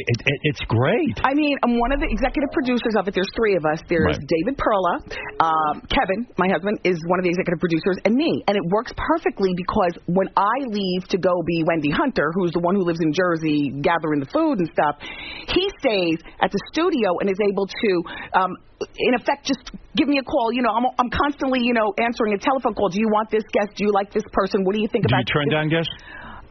Do you get a lot of people who say, I want to be on the show and they're not right for your show? Yeah, it's not that we turn people down. It's that sometimes people have to be reworked. You know, like that's not good for now, but the kids are off from school during this time, so maybe that's a great time to have, you know. I see. So you don't have to sit there and do all that preparation like in radio because you have a whole team. God. It's easier, isn't it? Howard. It's easier. Yeah. Right. But I'll tell you what, I'm glad that it's easier now as opposed to being easier back in the day because I know that I still have it. I know that if you had to go back on the radio and do it all yourself, you could do it. One-man band. Right. But wouldn't it be a real come down now at this point? Like, let's say the TV show doesn't go on. Well, no, you wouldn't want to go back on the radio. Not the way it was. Right. But radio is my first love. Right. I mean, you know, and I made fun of you because you got so excited about getting into that dumb National Radio Hall of Fame. I know. I couldn't. Howard, I'm so sorry. No, but I mean, you cried because you got into the Radio Hall of Fame. The Radio Hall of Fame is some douchebag in this guy Dumont in Chicago. It's in his basement. It's in his basement. You're gonna be quiet right now. You're gonna be quiet. I can't say a thing. But you know what I will say? Yeah. There is no Radio Hall of Fame if you're not a part of it. And, Thank you. And I've always felt that. I was shocked when they asked me to be part of it because while I do feel as though I deserved it, I wouldn't even be part of it if they asked me because I know it's not even it's nothing. Who is this guy? You don't know this guy. The guy called in and you started crying. Well, first of all, I am emotional. Maybe then I was having my period. Right. Also, you know, it's the culmination of, like, you know, I'm on the set of my TV show. I'm leaving radio. Like, what a poignant time for it to happen. It was going to be in Chicago. I knew But who is this person who's calling you? Who knows? He runs the National Radio Hall of Fame. Rush Limbaugh was there, and well, of course. Rush Limbaugh. He's happy. Come on, you guys. Somebody honored him. So, where did you get an award? Did you actually get a plaque of something? It's next to you and me in my special Wendy area at the house. Like, I don't have a whole bunch of crap. Right. Symbolizing my career all over the house. And so it's what is it? A plaque? Is it wooden or is it? It's glass. It's very modern. It's not intrusive. And what does it say? It says, you know what? This is what I was going to actually bring it for you to see. You should have. I would never see one. It's glass, Howard, and there's a pair of headphones around the word radio. That sounds nice. And it does. It says the year and my name, and right next to it are the headphones that I use for about the last decade of my radio career. I see. All bent up. They got your smell on them. And so you have a special area devoted to your radio career, which you're proud of, and the Radio Hall of Fame thing is there. Your headphones that you wore for 10 years are there. Yes, Howard. Right. Don't get embarrassed. I'm trying to understand. I'm not embarrassed. I think you're looking at me like I'm corny, and it's not corny. You're there. No, I save a lot of things from my radio career now. I am nostalgic as you are. Yes. And I like it. Yes. And so I'm not making fun of it. The Radio Hall of Fame thing to me is ridiculous. Well, I want you to take that thing and throw it out. The thing is, you had never heard of it before they called. I had to. Yes, I had. What I'm saying is it's a fake award, and I don't want you having a fake award in your little radio area. I don't think you need that. Well, I'm calling on you to take it and send it back to Bruce Dumont.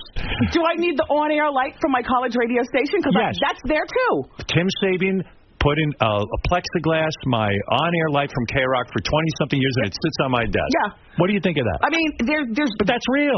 But and the award is real, too. It is? You're going to stick by the award. Look, Howard. Those were real tears, and you are... They were real tears. I said to Robin, there's no way those are real tears. Yes. I said, she's the greatest actress ever on the planet. I'm a good crier. I get emotional about a lot of things. I've had a very, very fortunate life, right. Career-wise as well as family. The love that surrounds me, my mom and my dad. I have a sister and a brother. Then I meet this guy, What do your mom and dad do?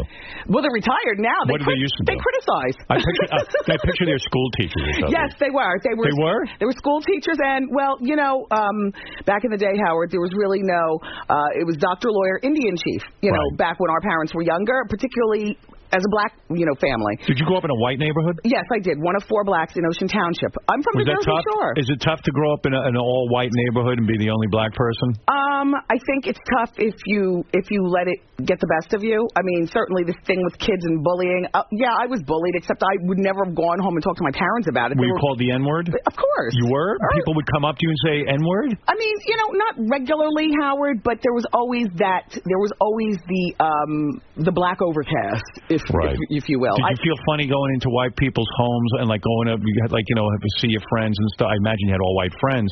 Yeah. Did you feel funny going to their house and saying, gee, I'm black, they know I'm black, I feel very self-conscious about being black? Because we lived well. I mean, my parents were school teachers and stuff, but I grew up in one of the best neighborhoods in the town, and I never remember wanting for anything. All the white guys who lived there never had sex with you? Well, I was not who I am today. I had the thoughts and the mouth and everything like that to say it quietly, but now I am truly... You were shy. And no white guys try to have sex with you? No, it wasn't like that. I've never been to a prom.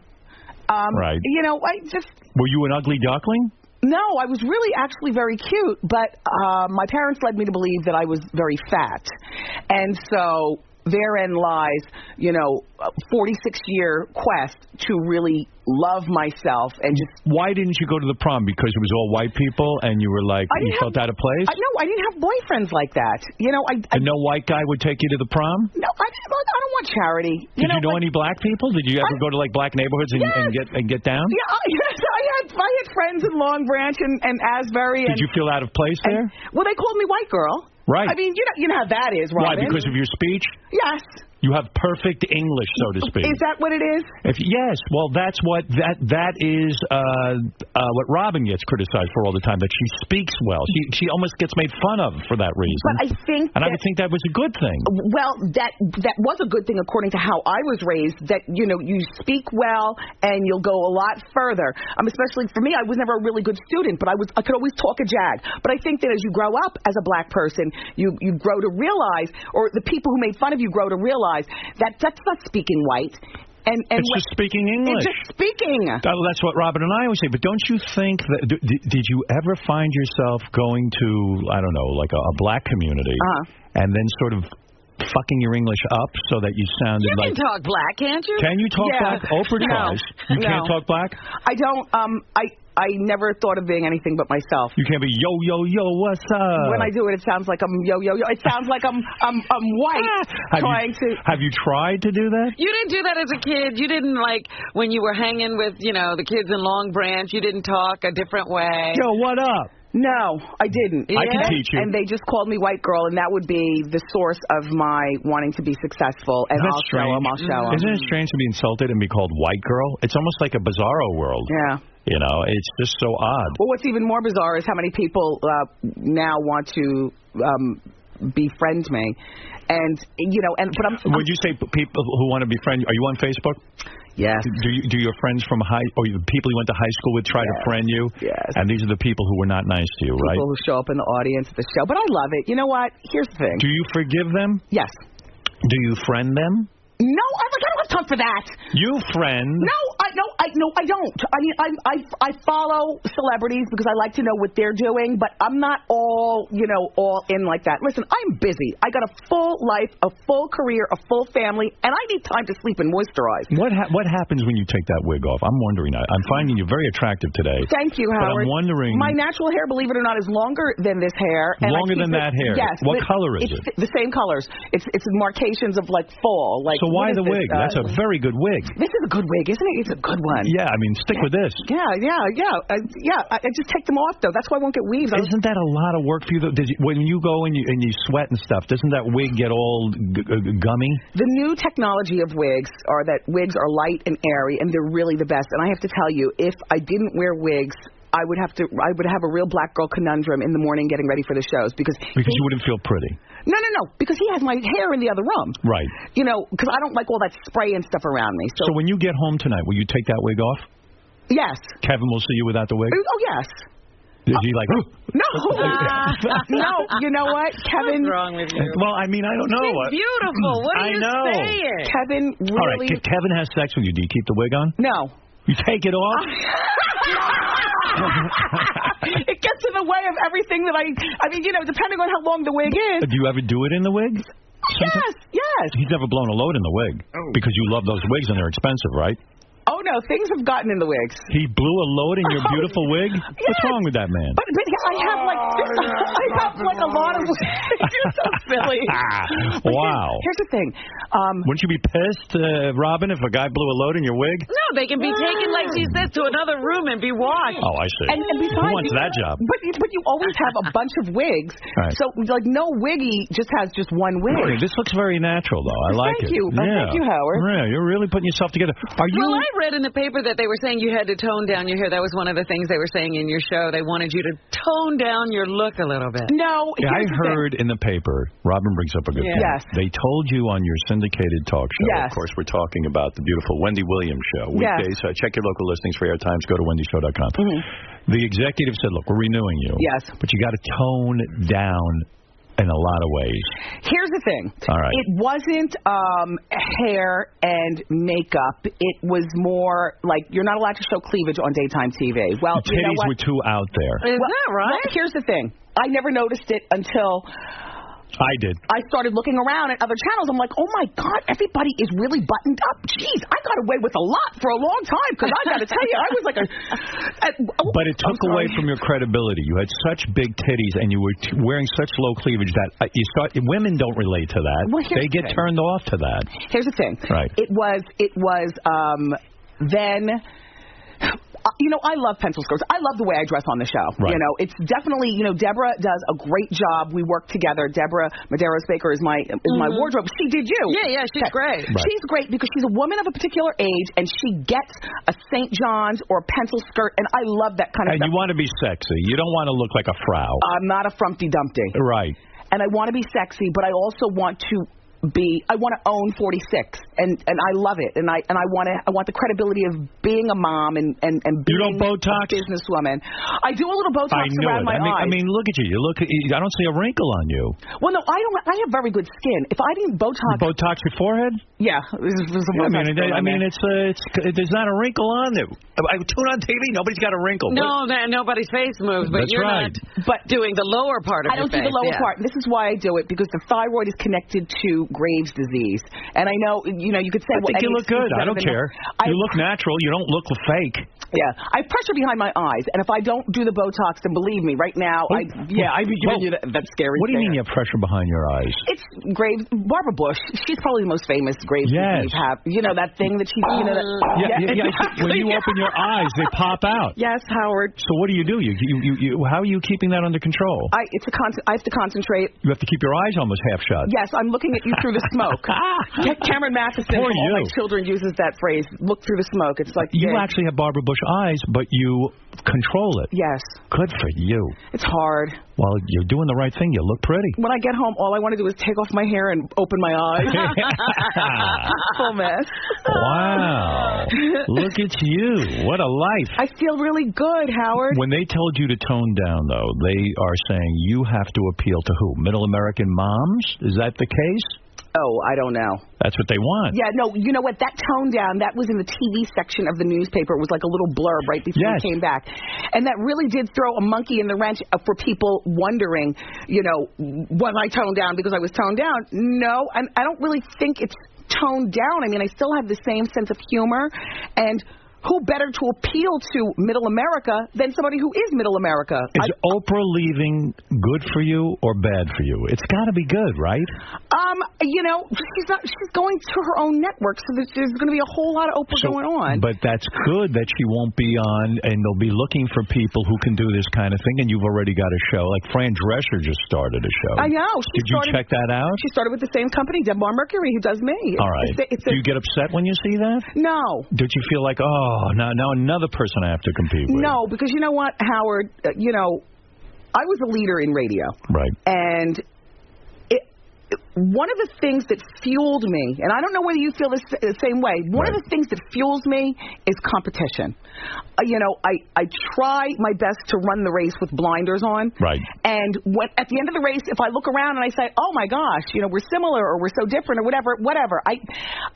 When you were on radio, you were pretty good at making fun of people, too. You made fun of Whitney Houston, Mariah Carey, Usher, Tyler Perry, People P. make Diddy. fun of me. I've got a sense of humor. But when you got on TV, you had to start booking guests because it is guest-related and it's also guest-centric, these shows. So did you have to go apologize to all these people? Did you apologize to them? Did you say to P. Diddy? Did you call P. Diddy gay or something? What? Did you? Oh, now she doesn't remember anything. Wait, here's some notes I have here. Trouble booking certain celebrities because you used to trash them on the show. I do? Yeah. I mean, of course I do. I mean, your hair is really, and you can get back to that, but I'm just checking you out as you look down and read and stuff. You've got really good hair. I know, and I don't color it. Natural. I'm 56. Yeah. That's right. Gary's got more gray hair than you. Yep. Gary looks good, though. Gary lost he lost a bunch of weight. Yeah. I mean, I think I look good, but then I see pictures and I'm like, oh. I do the same thing. I think I look terrific in person, truth be told. And I think that on TV, something happens with the filter on TV and almost like cameras and pictures. I think you'd bang me if you weren't married and I wasn't married. I mean, I think you would. I think I could probably say to you, hey, come on over and let's do some. Let's have some fun. Get a couple of drinks. Let's see what. Let's get crazy. Let's get crazy. Let me see the titties and everything else. Well, Howard, I think you would. I think that you made a fine choice in Beth. She's a really nice woman. She's great. And I also anticipate Beth announcing that she's going to be pregnant soon. No. Are you crazy? Yes, I think you'll. I'm too old to be chasing little kids around. I mean, come on. I got to tell you something. The older my kid gets, the more I love it. Like there are mothers who say, "Oh, I missed those years." Are you kidding me? At 10, he microwaves his own food. Can I rest? I tell you the truth. If I was making love to you, though, I want the wig left on. I'll be honest. I don't want to take the wig off. Well, what do I need that for? What she looks like with her regular hair. I don't know. She must not think it looks so good. No, it's a matter of having to do your hair all the time. She was losing hair. No, I mean, I see patches in there. Bald patches. I don't want that. There's no bald patches. Right. And it's thin. It's naturally thin, but also the thyroid disease. And I will say, if I was, and no disrespect to school teachers and libraries, but if I was a school teacher or a librarian, my own hair would be fine. Well, it'd be fine. But I'm a showgirl. I'm not having sex. People in Hollywood are doing something. Come on, let's be serious. I am not having sex with a bald Barbara Bush. Every glamour girl is doing something. And I wanted to squint. And I'm on top of it. You would have done Sinead O'Connor. I would have. I don't know. That's a tough one. You would would have done it. Does she have Barbara Bush eyes, Sinead O'Connor? No, you're looking good. And you got nice teeth. I like the whole thing. Thank you. Your parents put money into braces, I bet. Yes, they did. And every single tooth is natural in my head. And I covered Is that right? them. Oh, my God. Oh, that's terrific. I obsessed over That's my like teeth. my Robin. And I heard you, Robin, talking earlier. The girl called about your silver fillings. I got my silvers taken out Really? years ago. So now when I smile and throw my head back in laughter, You can't see. Yes. I feel so free because I can I can laugh ignorant. Yeah, I don't see any. No white or silver fillings. Like a young Silver girl. fillings are Like a young- gone. Yeah. So listen to me. You're doing well. What happened with it? Real quick, real story. Omarosa, you hated her. You hate Omarosa. You still hate her? No, I don't hate her. I heard you made up with her, but you were saying you were calling her a bitch and a hoe and You two got into it. Yeah, well, no, she came on the show, and that was during the 6-week sneak peek. She's since been back. And, she has? Well, she had that dating show with Donald Trump, and so she came to promote that, except while waiting for the results of that show, she fell in love with the guy from the Green Mile. Right. And so now she's pregnant. She is? With the guy from the Green Miles, baby. Oh, wow. No Yeah. kidding. Yeah. What's that guy's name? Michael Clark Duncan. No kidding. I didn't know that. Yeah. Oh, all right. So there's no story there. Yeah, there's really no story anywhere other than, you guys, thank you, for having me here. Watch the show. It's the Wendy Williams show. I'm having the time of my life. I don't know how long it's going when to you had Larry King sitting there, you didn't ask about what was going on in the tabloids. Come on, you got to. Here's the thing. Yeah, Wendy, that's not. But she's got to get guessed, I guess. There's a fine. But Larry King, you got to walk a line. But this is what I got from him. Because it was his birthday that day, and so my round the way of asking about it was to say, so what are you doing for your birthday? Right. And he says, well, right after I leave the set here, I'm flying back to Beverly Hills to be with my family. And we showed a picture of Sean and the two boys, there in a picture. And I said, that's a beautiful family. I read the tabloids, Larry. Things weren't going down so nicely. Now, no, I didn't ask about, his sister. So what did he say to that? He said he made a Viagra joke, right, and a little sex joke, and then that was it. So he answered, but he didn't. Wendy, it's my 116th birthday. Never thought I'd see the day. I asked him about Ryan Seacrest and Pierce and things like that. Please, but isn't it great? His wife, she was on here. We tried to give her a lie detector test because she said that there's no way that she was having sex with that coach kid, but meanwhile she was. She never showed up. And then to take the test. Larry's being accused of fucking her sister. I mean, my God, what a show! He must have been that killing would have been the family picture to show. Yeah. The wife, the sister-in-law. I would have photoshopped in the sister-in-law and the coach. I go, hey, Larry. That's a beautiful family. What's going on here? I mean, don't you want to just say, Wendy, don't you want to just say to Larry, you look like a snail. No. I mean, you're with this young woman, and this is like your 18th marriage. And Jesus Christ, and what, you think you're a ladies' man and you can fuck her sister? I mean, didn't you just want to say that? Yes. But then the Radio Hall of Fame would have gone away. You should have marched out Larry's first 6 wives. Let me produce that show. Well, did Larry come on to you at all? Let me feel your ass. He seemed to really like me. Right. And my husband said that he seemed to really like me, because he observes things like that. When I'm in the moment, honest to God, I'm really in the moment. Right. But one thing that I don't mind being is a little sexy. I like to get a little side look. I could see Larry wanting you. Yeah. Oh, yeah. He might have. He invited me out to his farewell party. Of course. Listen, Wendy. Yeah. I want to finish in your wig. What is that, Larry? I want to come in your wig. But it's fun meeting all kinds of different people. But, and as you said. Listen, we don't know how long the TV show will go. You're renewed through what, 2012? Yes. I wish you a lot of luck. You know that. Oh, my God. The best. The best. Wendy, as someone who's done radio and is in a talk show format, what makes that such a great interview? Because I'm offended by very little, and he's just the guy asking the questions that most people want answers to. And because I've already been here before, it felt like coming back to see old friends, and because I've listened for decades, right up to this morning, them teasing Gary relentlessly about that pitch again, which by the way, Gary, I threw out the first pitch and got it over the plate with the Baltimore Orioles. But and then I was listening to Robin with the fillings this morning. I mean, it's always fun coming here because it's real radio and it's not stopped by music and Is it odd being on the other side of it as being someone who usually is doing the interviewing? I hate being interviewed, but with Howard, it's different. He doesn't really have an agenda. He's just Howard. You can take those same questions and give them to somebody else, and I might, definitely be offended and wonder, why the hell are you asking me that or whatever. And I got through the whole thing without cursing. I've always thought that cursing on the radio is overrated, and I didn't even think about cursing while I was in there. It wasn't. Even though you had the freedom to do it. Yeah, even though I had the freedom, I didn't think about cursing. Yeah. But still a good time. He's the only one who can really get away with asking you about, dropping loads in wigs and things like that. Oh yeah. I mean, that's Howard.